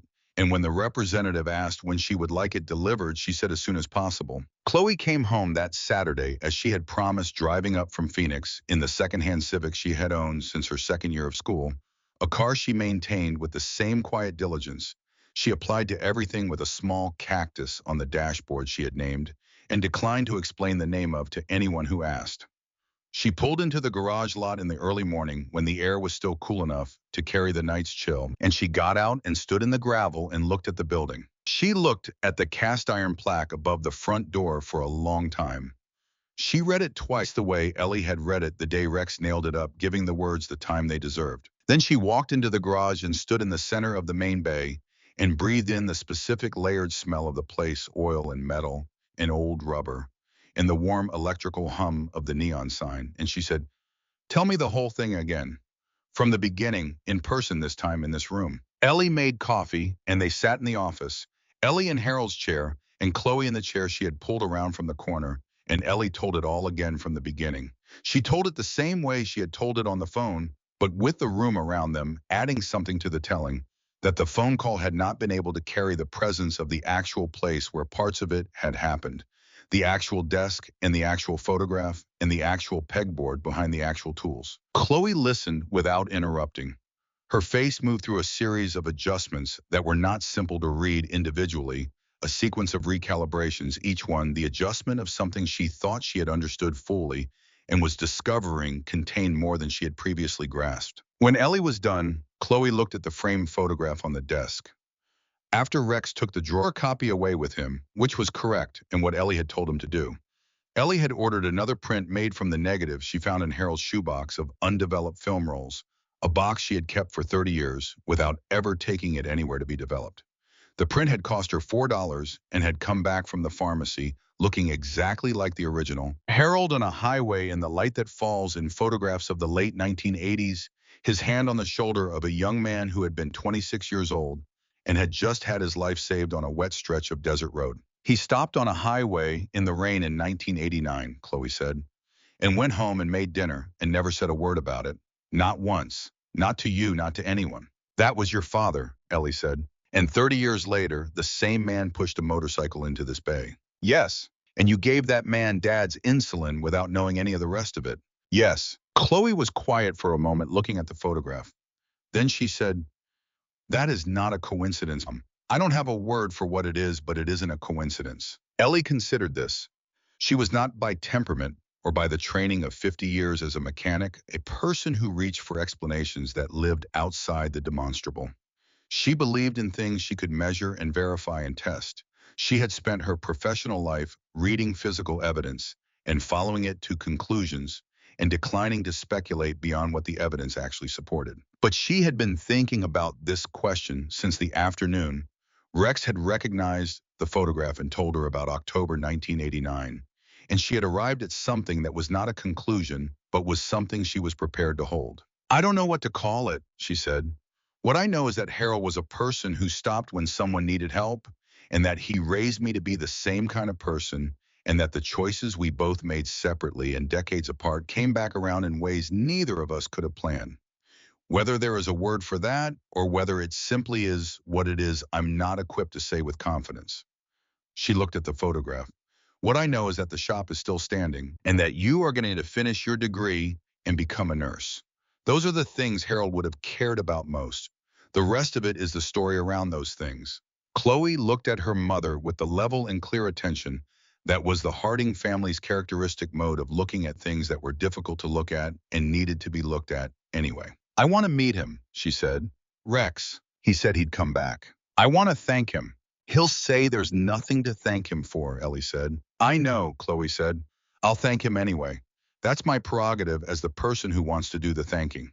Ellie smiled, genuinely without any management in it, the uncomplicated smile that happens when something is simply and straightforwardly good. The weeks that followed had a different quality from the weeks that had preceded them. The work came back. Not all at once, not dramatically, but in the steady and sustainable way that good things sometimes come, when the conditions for them have finally been established properly. The first biker arrived 11 days after the afternoon in the lot. A lean man on a road king with a clutch problem marrying California Hells Angels colors, who had driven 40 miles out of his way from his intended route, specifically because the word had moved through the network and he had heard that this was where the work was done correctly. He paid Ellie's quoted rate without discussion or negotiation, thanked her when the bike was done, and left a business card from his charter with a phone number on the back. The next week, two more. The week after that, four. By the end of the following month, there were regular bookings and scheduled service appointments in the kind of steady volume she had not seen in 2 years. She ordered the diagnostic computer and had it installed and spent several evenings learning its interface, which was more sophisticated than anything she had worked with before, and gave her access to engine data she had previously had to infer from indirect evidence. She found the capability immediately useful and genuinely interesting, which was the way she always found useful things. She had the bailiff replaced completely, not just Bishop's field repair, but a full new mechanism installed to manufacture specifications, which she did herself on a long Saturday following the installation guide, with the same respect for specifications that she brought to everything she built. She replaced the corrugated roof panels that had been rattling for 3 years. She reordered parts inventory in the categories she had let run low over the past 2 years of managed decline, filling the shelves back to the levels she had always maintained in the years when business was good. She repaired the scorched siding on the back wall herself over 2 weekends, using dimensional lumber from the hardware store and the skills she had accumulated over decades of maintaining a building that always needed more attention than it received. The repair came out better than a contractor's work would have because she was more particular about her own standards in the context of her own building than contractors are about clients' buildings, and she had the time to do it right. She put the surplus from the $75,000 after the arrears and the shop investments into an account designated for Chloe's graduation expenses and the costs of the nursing licensing process. She called Chloe and told about the account. Chloe was silent for long enough that Ellie thought the call might have dropped. The ring, Chloe said, is functionally replaced, Ellie said. A ring is a symbol. The thing it symbolizes is not diminished by the ring being absent. Harold would agree with me on this. He absolutely would, Chloe said in a voice that contained several things at once. Okay, thank you, Mom. You're welcome, Ellie said. Now finish your rotation. Rex came back 3 weeks later. He came alone on the road glide on a Wednesday morning when the worst of the summer heat had made its first reluctant concession, and the morning light through the bay doors had shifted by a degree or two toward the angle of autumn. It was the specific quality of desert light that changes in late August, something slightly more horizontal in it, a first intimation of the seasonal turn still weeks away. He pulled into the lot and parked and walked into the garage without announcement. Ellie was working on a Triumph Bonneville that belonged to a retired highway patrol officer who had found the shop through the network and driven down from Prescott specifically because he had heard the work was done right. Bike's still running well, Rex said, settling against the workbench in the same position he had occupied the first day. Good, she said. He leaned there with his arms crossed, and she continued working, and she gave him the update on the investigation and the arrest and the suspended zoning applications and the state of the shop. He listened with the complete attention he gave to everything, asked two specific questions about the federal case timeline and whether Mercer had been in contact with her since the arrest received her answers. Chloe wants to meet you, she said. I know, he said. She found the chapter number and called. Ellie looked up from the Triumph. She's resourceful, Rex said. Clearly, she comes by it honestly. A pause. She asked me to come to her graduation, Phoenix, next month. Ellie looked at him steadily. She said she wanted the people who had loved her father to be there, he said. He said it plainly without embellishment, and something in the quality of his voice around the words was less fully controlled than his usual register. Something that existed in the space around what he said, rather than in the words themselves. Will you go? She said. Yes, he said. That was all. One word from a man for whom one word was sufficient. The graduation ceremony for St. Joseph's Hospital School of Nursing took place on a Saturday morning in late October in a convention hall in Phoenix, with high ceilings and good acoustics in the specific organized emotion of these occasions. The families in their good clothes, the flowers brought and arranged, and already beginning to lean in the warm room.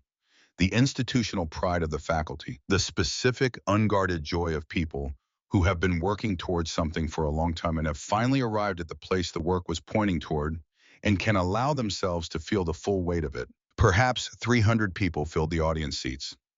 Several dozen graduating nurses moved across the stage in their white uniforms, each one called by name, each one applauded by specific sections of the room that contained specific people who had been waiting for that specific name. Ellie sat in the front row.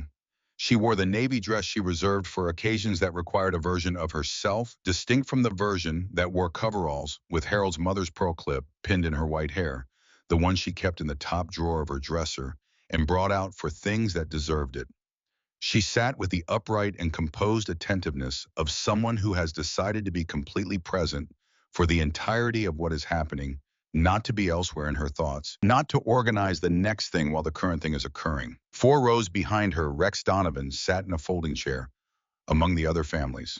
He was wearing a plain dark sport coat over a dark shirt, his road-marked face clean shaved for the occasion, his gray hair combed back. He had left a leather cut at the hotel where he was staying. He had understood without being told, and without needing to be told, that this was a Harding family occasion, and he was attending it as a guest of the family. And that being a guest of the family meant arriving on the family's terms rather than his own. When the dean of the nursing school called the name Chloe Margaret Harding, and Chloe walked across the stage in her white graduation uniform and received the diploma from the dean's hands and turned to look out at the audience with the specific unguarded brightness of someone who has worked very hard for a very long time and has finally arrived at the place that the work was pointing toward. Rex Donovan clapped with his full hands in considerable force, not with the measured restraint of someone managing a public presentation of themselves, but with the complete, uncomplicated investment of a man who is genuinely and without reservation glad about something and has no interest in concealing it. Several people in the surrounding rows looked at the source of the sound. He did not notice. After the ceremony in the lobby, where the graduating class mingled with their families and the accumulated emotion of the morning found its various individual expressions, Chloe moved through the crowd with the efficient and systematic directness of someone trained to assess a room and locate what she is looking for. She had seen Rex from the stage during the ceremony, noting his location. She found him standing near the wall of the lobby, holding a coffee cup from the refreshment table, looking at the photographs of previous graduating classes arranged in frames along the wall. He was looking at them with the attention of someone reading documents rather than looking at decoration. Mr. Donovan, she said. He turned. He looked at her, Chloe Harding, at 28 years old, her mother's coloring, and her mother's clear and level eyes, in her father's jaw, in the brightness of someone who has just experienced something they have been working toward for 4 years.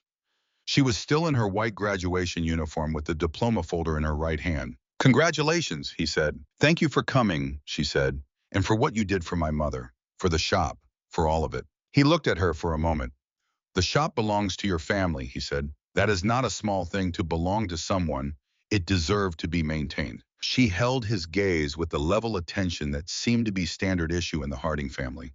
My dad stopped for you on a wet road in 1989, she said, and went home and never mentioned it to anyone. Yes, he said. He never told us. He never told my mother. 30 years and he never said a word. No, he said. I would not have expected him to.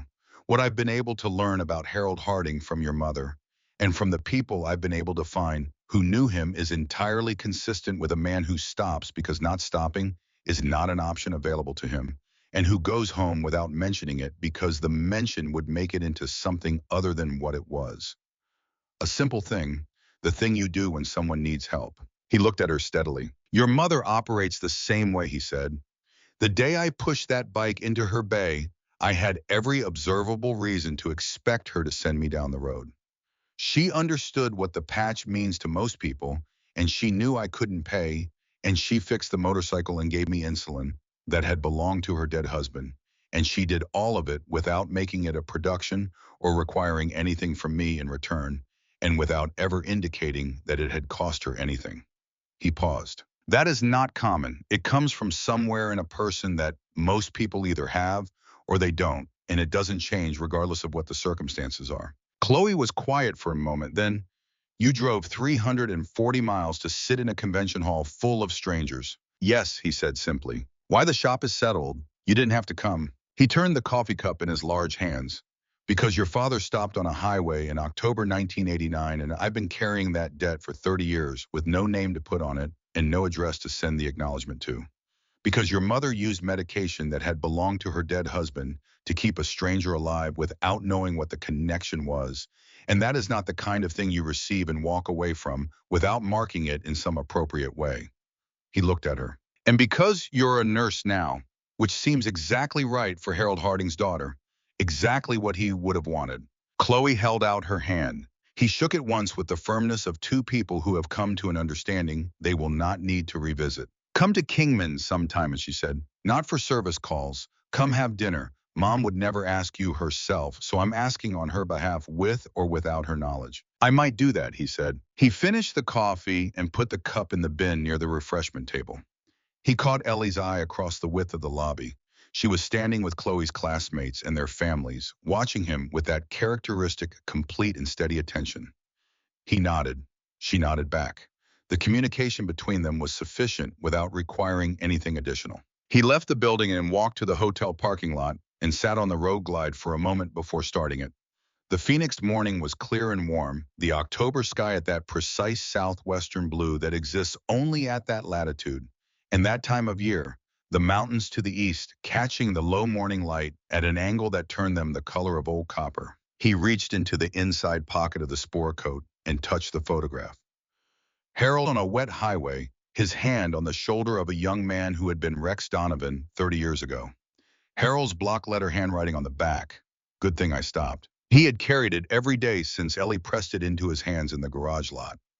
He would carry it for as long as he was carrying things. He started the engine and took Route 66 back to Kingman because that was the road, and because some roads require you to travel them in both directions before you understand what they contain. When he passed the sign for Harding and Son Auto and Cycle, he reduced his speed without stopping. The bay doors were open. He could see the blue wash of the neon sign illuminating the concrete floor even in the daylight. He could see a figure moving in the bay, Ellie identifiable by the economy of her movement, by the unhurried precision of someone who has been doing the same precise work in the same precise space for 5 decades and no longer needs to think about where the efficiency lives because it has become part of her. He opened the throttle and let the road glide find its speed and rode on into the Arizona morning toward California and the long roads between here and there. The months that followed settled into a pattern that was different in quality from anything that had preceded them. The shop was busy in the way that Ellie had not experienced in 2 years. Not overwhelmingly busy, not beyond what she could manage well and maintain her standards, but sustainably and steadily busy with a customer base that had formed around the reputation that was now moving through the network of riders in the American West. They came from Sacramento and the Bay Area and Las Vegas and Tucson. They came from the stretch of Nevada highway between Laughlin and Henderson, where the desert was particularly hard on machines. They altered their routes by significant distances to come to Harding and Sun Auto and Cycle because the word had traveled, because the word in that particular network traveled with the reliability and speed of something that matters to people. And what mattered to these riders was knowing that when their machine needed work, the person doing the work knew what they were doing and would not take shortcuts with what they were entrusting to her. She hired a part-time mechanic in November. A young man named Garrett, who had his certification in good hands, and the patience required to learn a new shop's standards, which are always specific to the person who sets them and cannot simply be transferred from one context to another without the learning process. She trained him the way Harold had trained her, in the way Harold's father had trained Harold, through observation and increasing responsibility, in the quiet, consistent communication of what the standard was and why it was what it was. And in that communication, she found herself using Harold's words, sometimes exact phrasing she had not consciously known she had memorized. Garrett was a good learner. He listened more than he talked, which was the right proportion in a learning context. He asked questions when he was uncertain rather than proceeding on incomplete understanding, which was a quality she valued above almost every other quality in a mechanic. By December, he was handling straightforward jobs independently and doing them correctly, and she was moving him toward the more complex work at the pace that the work itself dictated. She paid off the last of Harold's medical debt in December, ahead of the schedule she had established because the shop was generating sufficient revenue that the surplus went somewhere useful. She made the final payment by phone and received the confirmation and set down the phone and sat in Harold's chair for a moment with the confirmation number written on a piece of paper in her hand. Then she put the paper in the top drawer and went back to the bay where a carburetor rebuild was waiting. Chloe completed her hospital orientation in November and began working as a staff nurse on the medical floor at St. Joseph's. The first call after she started came on a Tuesday, not a Sunday, because Chloe was not going to wait until Sunday to tell her mother that she had done it, that she had actually done it, that she had started the first shift and survived it, and was on the way to the second and third and all the ones after that. Ellie sat in Harold's chair with the phone and listened to Chloe describe the first shift in the careful terms the profession permitted. And she thought about Harold, who had wanted this for Chloe, who had always been clear about that, who had sat in this same chair, in this same office during the years when Chloe was deciding what she wanted to be, and said quietly that he hoped she would find something that mattered, something that was genuinely useful to actual people, because that was the kind of satisfaction that other kinds of work could not replicate. She thought about that during the call and did not say it. She listened to Chloe describe the work, and it was enough. Rex came back to Kingman in late November as he had indicated he might, driving down on a Thursday afternoon alone, on the road glide, coming to the garage first because the garage was the natural beginning point of any visit.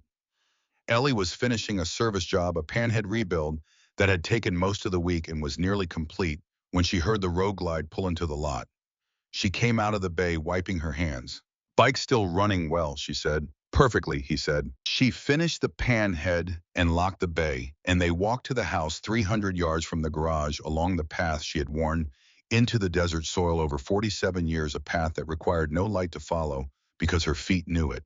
She made dinner. She made what she had always made for ordinary evenings: roast chicken and bread and the last of the tomatoes from the garden, which were producing late into the season because the fall had been warm and the plants had not yet gotten the message that the season was ending. They ate at the kitchen table and talked about practical things, the shop and the investigation's progress, and a route Rex was planning through the southern part of the state in the spring that would bring several of the California charter members through Kingman for service. They talked about Garrett and how he was coming along as a mechanic. They talked about the new diagnostic computer and what it had revealed about the condition of engines she would previously have had to assess more indirectly. At some point, Rex looked at the chair to the left of Ellie's, the chair that had been Harold's chair for 30 years and had been empty for 5 years, in which she had not moved and had not replaced and had not filled with anything, had simply left empty, the way you leave a specific thing empty, because filling it with something else would be a kind of statement you are not prepared to make. He looked at it without saying anything about it. "He would have liked you," she said. She said it simply as a factual statement rather than a consolation. Harold respected men who meant what they said and didn't require more words than the situation actually called for. He would have had a good opinion of you. Rex was quiet for a moment, in the way he was sometimes quiet, not from having nothing to say, but from deciding carefully about what was worth saying. "I think I would have recognized him," Rex said finally. "I think if I had walked into this garage at any point in the past 30 years, and he had been the one standing in the bay, I would have looked at the way he worked and at the way he moved in his own space, and I would have known. The way he is in that photograph in my pocket, the way your mother talks about him. Men who stop on highways in the rain because they cannot choose not to stop, you can usually see it in them, if you know what to look for." "Yes," she said, "you can if you know what to look for." He left after dinner, then with the directness that characterized the way he did everything. He thanked her for the meal in the specific manner of a man who means the words rather than using them as social performance. He put on his helmet and rode back to California through the desert night. She cleaned the kitchen and sat at the table for a while after he left. The house was quiet in the way it was always quiet, but the quiet felt slightly different from its usual composition, as if the evening's conversation had changed something in the acoustics of the silence.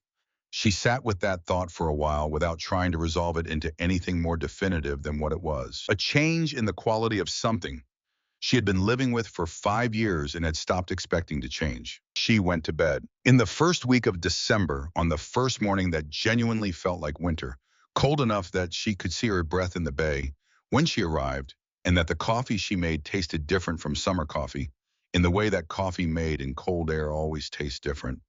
A young man pushed a stalled Sportster into the lot from the direction of the highway shoulder, walking it through the loose gravel with both hands on the bars, in the expression of someone who is hoping the person in front of them has a solution. His name was Cole Briggs. He was Slade's nephew, 23 years old, and in his first year of serious riding, and he had developed a fuel delivery problem that had stalled him 9 miles south of town on a stretch of Route 66 where there was nothing to walk to except forward. He had pushed the bike the last 2 miles. Ellie listened to the engine attempt to start for 4 seconds.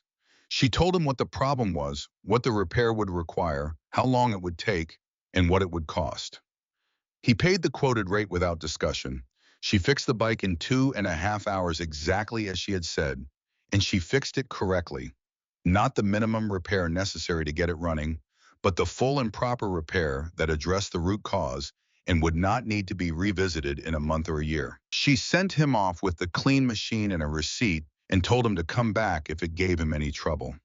She returned to the workbench and picked up the valve covers that had been waiting since Tuesday, a job she had been pushing forward each day as other things came in, and that deserved to be finished today without further delay. The December light was flat and pale and coming through the bay doors at a low angle, the winter angle, the angle that made everything look slightly different from how it looked in summer, softer at the edges, the shadows longer and less harsh. The highway outside was empty in both directions, which was normal for December on Route 66. The tourist traffic had gone south weeks ago. The road had returned to itself, to what it was when it was not performing for visitors. The neon sign was on. She had made this decision the afternoon Rex plugged it back in, and she had not revisited it since because some decisions made correctly do not need to be revisited. The sign stayed on. It was on now, casting its warm blue across the concrete floor, washing the pegboard and the tools and the workbench in a light that made everything in the bay look the way things look when the light is right. She set down the valve cover she had been working on and looked at the cast iron plaque above the front door. It had been there for 4 months. The desert weather had been working on it in the way that desert weather works on iron, not with moisture, which is what most people think destroys iron, but with the thermal cycling of extreme hot and cold, the expansion and contraction through the range of temperatures that the desert produces. The surface was developing the beginning of the patina that iron develops in dry climates over years of exposure, darker in the recessed areas of the casting, with a quality in the surface that was not new but was not yet old, was somewhere in the becoming. It would outlast her. She had known that from the moment Rex stepped back from it after driving the nails. Cast iron in the desert, properly mounted, properly maintained, lasts for a very long time. Long enough to matter to people who have not yet been born. Long enough that the words on it would be read by people who never knew Harold Harding, and who would read the words and wonder about him, and wondering about him would be its own form of continuation. Protected by the Hells Angels MC in honor of Harold Harding. She read it the way she read it every morning when she unlocked the bay. Not as a habit so practiced that the eyes moved without the mind engaging. She read it the way you read something that means something, giving it the time that meaning requires. She thought about Harold standing on a wet stretch of Arizona highway in October 1989. In the rain, in the dark, getting off his truck and getting the bike off a man he did not know, and getting the wrist controlled and driving 40 minutes to the emergency room and waiting until the man was inside. She thought about him driving home after that and making dinner and sitting at the kitchen table and not saying anything about it, not that evening, not the next day, not in 30 years of evenings and next days that followed. She thought about what it meant to carry something like that so quietly for so long. She thought about whether Harold had thought about it sometimes the way she had been thinking about it since she found the photograph. She thought he probably had. She thought he was probably the kind of man who thought about those things quietly in the space behind everything else and did not need to speak them to keep them alive. She thought about the insulin pen in the bottom drawer and the 3 months of validity remaining on the day she had used it. She thought about the specific arithmetic of the pen that Harold had kept, and the pen she had not been able to remove, and the 3 months of validity left when Rex Donovan pushed a broken motorcycle into her bay on a July afternoon in 108 degrees. She thought about what would have happened if the validity had expired. She thought about what would have happened if she had cleared out Harold's drawer in the first year after he died the way she had thought about doing and had not done. She thought about the photograph she had not known existed and about the highway number written on the back in Harold's handwriting and about the years the photograph had been sitting in that drawer waiting. She was not and had never been the kind of person who thought the universe arranged things. She was a mechanic. She believed in what could be demonstrated, but she had been thinking about all of this for 4 months now, and the thinking had produced something that was not quite a conclusion, but was something she was prepared to carry, which was this: that when honest people make honest choices consistently over a long period of time, the choices build on each other in ways that cannot be planned and cannot be predicted, but that accumulate into something real. That Harold stopping on a wet road in 1989 and going home without mentioning it and keeping an insulin pen in a desk drawer for 10 years and dying, and leaving that pen in the drawer were all parts of the same continuous thing, the same consistent choosing, and that the choices had come back around the way. Choices sometimes do when they are made consistently enough and honestly enough over a long enough time. She did not have a word for it. She was not sure there was a word for it that was adequate to what it actually was. What she had was the plaque above the door, which was iron and would last, and the neon sign that was on, and the pegboard full of Harold's tools, and the shop that was working again, and a daughter who was a nurse in Phoenix and called on Sundays and would be home for Christmas, and a man named Rex Donovan who carried Harold's photograph in his inside pocket and had sat in the fourth row of a nursing graduation and clapped with his full hands. "Good thing I stopped," she said, the way she said it every morning, the way she had decided she would say it every morning for as long as she was the one unlocking the bay doors. She picked up the valve cover and went back to work. There was always more work. There would always be more work. The shop that had been hemorrhaging customers in certainty for 2 years was now quietly and without drama, a place that people came to because they had heard it was the right place to come. They came because the word had traveled through the network that carried such words. And the word was that the woman who ran the shop on Route 66 in Kingman knew what she was doing and did it right and did not take shortcuts and could be trusted with your machine, which is the highest thing a writer can say about a mechanic. Ellie did the work the way she had always done it, correctly and completely, and with full attention, with the understanding that a thing done right is its own reward and a thing done carelessly is a statement about what you think of the person who is trusting you with it. She did it with Harold's tools on Harold's pegboard in the building. Harold's father had built in the bay that still held underneath all the smells of oil and metal and rubber and welding. Some trace of the particular way Harold smelled when he was working, or she imagined it did, and she allowed herself the grace of that imagining without needing to resolve whether it was literally true. Above the door, the iron held. Outside, the highway ran in both directions, empty. In December, the way it always ran empty in December, waiting for whoever would come next with a problem that needed solving and a machine that needed someone who knew how to listen to what it was trying to tell them. She was there. She had always been there. She intended to keep being there for as long as her hands worked and her knees allowed her to crouch beside an engine, and her eyes could read the condition of a metal surface at the distance she needed to read it from. Harold had built something worth continuing. She intended to continue it. The valve covers were waiting. Garrett would be in at noon, and she wanted to show him the correct sequence for the next job before he started on it alone. The morning was cold and clear, and the neon sign was on, and the plaque above the door was exactly as dark and solid as it had been the afternoon Rex drove the nails in. She worked. January came to Kingman the way it always came, without ceremony. The desert simply becoming a colder version of itself. The creosote along the road shoulder turning a more muted gray-green. The nights dropping to temperatures that surprised people who had only ever been there in summer. The mornings were sharp and clear, the sky a deeper blue than its summer version, the light at a low angle that gave everything a precision and clarity that the heat haze of July obscured. Ellie opened the shop every morning at 7. She had always opened at 7 in the good years, in the difficult ones, in the years when Harold was there, and in the years he was not. 7 in the morning was when the shop opened, because consistency was a form of honesty, and she believed in it. In the second week of January, a charter of 7 riders came through on their way from Tucson to Las Vegas and stopped for service on 4 bikes, 2 with routine maintenance overdue, and 2 with specific problems they had been nursing along and finally decided to address properly. They stayed most of the day. They were polite and they paid without discussion, and they were gone by 4 in the afternoon, their machines running correctly in the cold January air. Garrett handled 2 of the 4 jobs independently that day, with Ellie checking his work at each stage and finding it good. She told him so directly, which was how she gave feedback on work well done, because a person who does good work deserves to know it clearly and without excessive qualification. He had the quality that the best mechanics have of paying attention to what the machine was telling him rather than to what he expected it to tell him, which was the difference between diagnosis and assumption, and which could not be taught except through the long, repeated experience of being surprised by engines that turned out to have different problems than the ones you had assumed you would find. In February, a rider from the Bay Area named Deshaun came through on a long solo run to Albuquerque with a rear wheel bearing that was deteriorating faster than he had realized.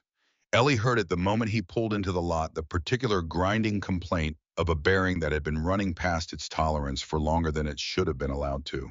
She told him straight away, showed him the condition on the diagnostic readout, and then showed him the bearing itself when she had the wheel off, and she told him what would have happened if he had ridden another 200 miles on it. He looked at the bearing and looked at the road he had come from and said nothing for a moment. I was there the rest of the day. She had the part in stock.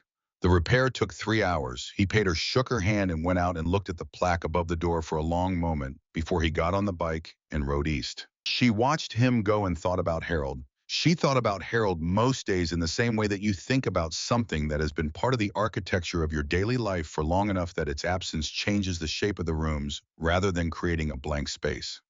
Not grief, the way grief is described, not the sharp, specific pain of fresh loss, but something more like a constant orientation. The way a compass is always oriented toward north, even when you are not actively consulting it. She had found in the months since the afternoon Rex had stood in the garage lot with the ammunition crate that she thought about Harold differently than she had before.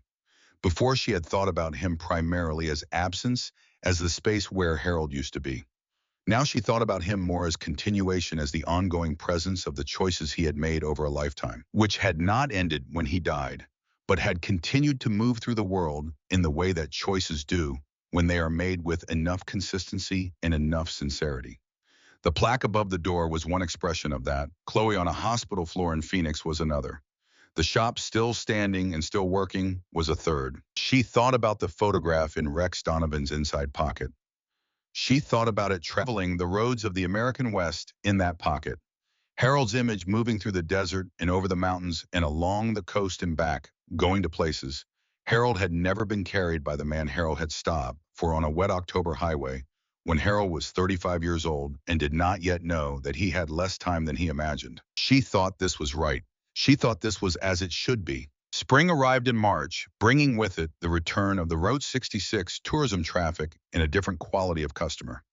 The riders who came specifically for the old highway, who wanted the experience of traveling the road itself and stopped, not because they needed service, but because the shop had become a known point along the route, a place that meant something beyond its practical function. She put coffee on for these riders when they stopped, and she talked to them about the road and about Harold and about the history of the building when they asked, and she found that telling the story of the place to people who were interested in it was a different thing from carrying the story alone. Some of them asked about the plaque. She told them what it meant plainly and without dramatizing it the same way she told everything. They listened. Some of them took photographs of the plaque. She did not object to this. Rex came through again in April, this time not alone. He came with 4 other men from the California chapter on a route that took them through Kingman specifically, and they stayed for the day. two of the bikes getting service while the others parked in the lot, and the men drank coffee and talked and looked at the plaque and at the sign and at the shop that had been here for 52 years. One of the men, an older rider named Clarence, who had been with the organization for longer than Rex and who carried himself with the particular settled dignity of someone who has outlasted many things by simply continuing to show up, came and stood beside Ellie at the workbench while she worked and watched her hands for a while without speaking.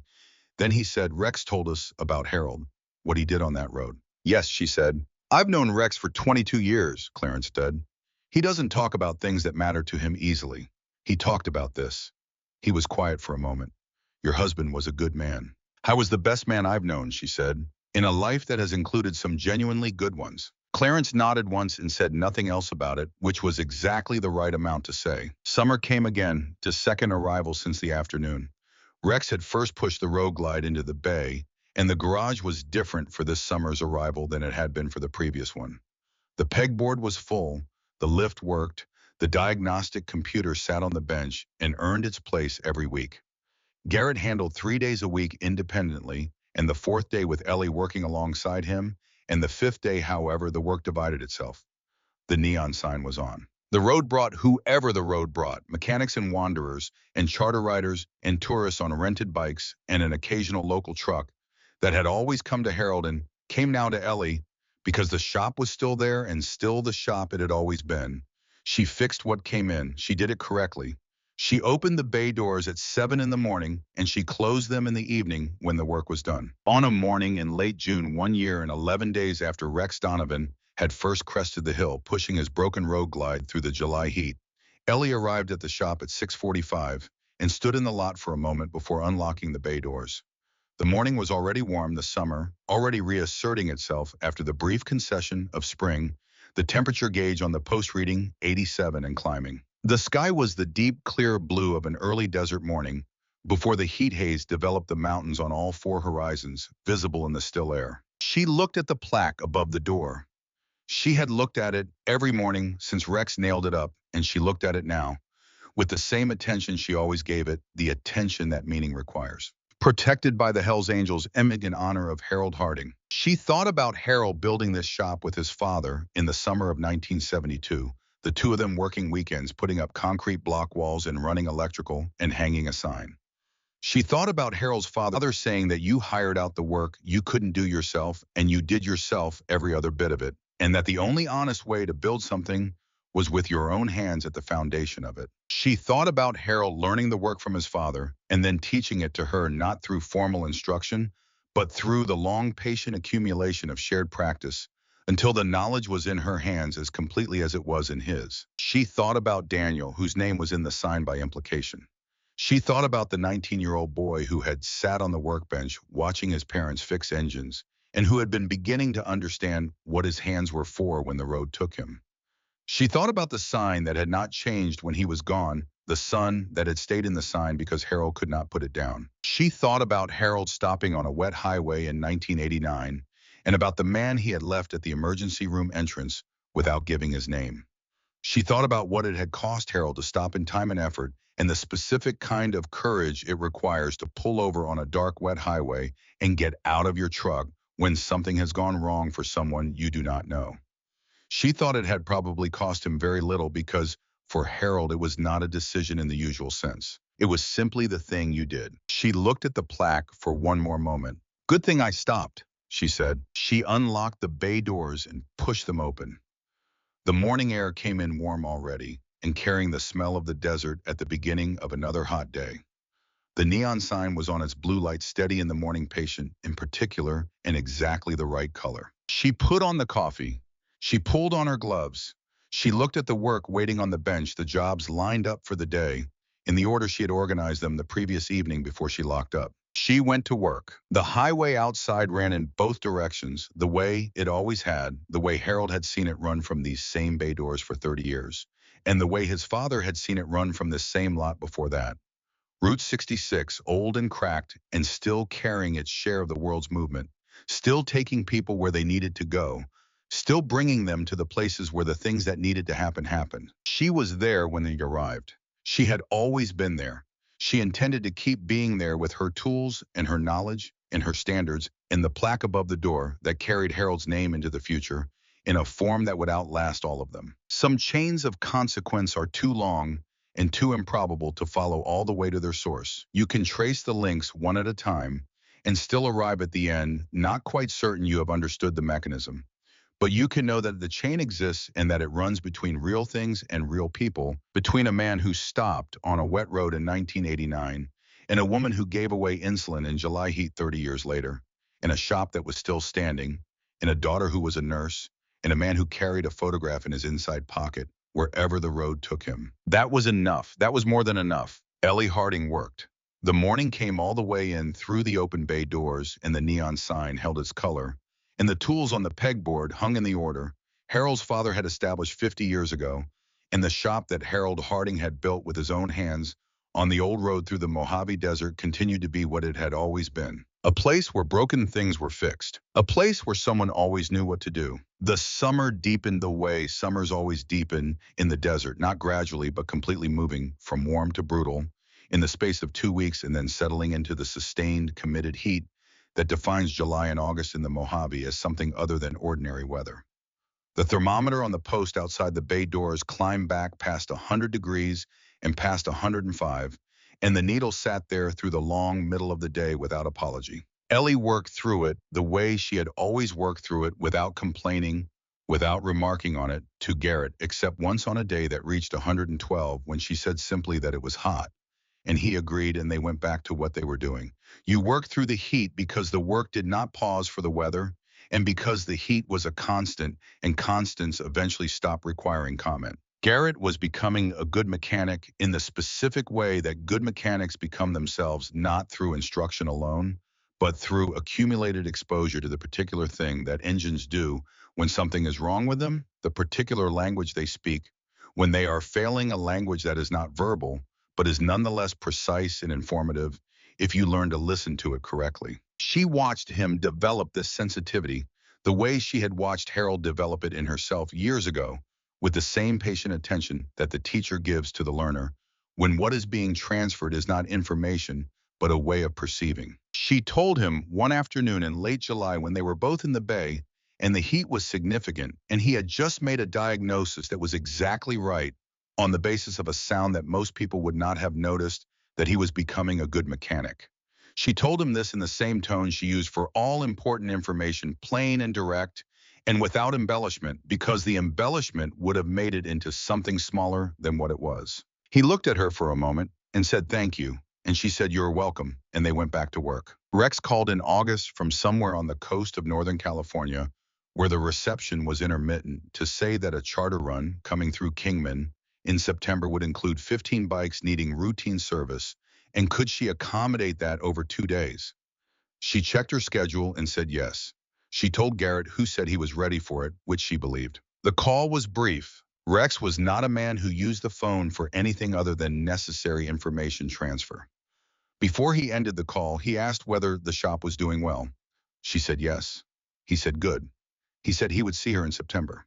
She said she would see him then. She hung up the phone and sat for a moment in Harold's chair and thought about the fact that she was sitting in the garage that Harold's father had built in the chair Harold had always sat in, talking on the phone to a man who carried Harold's photograph in his pocket, making plans for work that was coming in September because of a chain of events that had started on a wet highway in 1989 when Harold was 35 years old and had seen a man who needed help and had gotten out of his truck. She thought about what Harold would have made of all of it.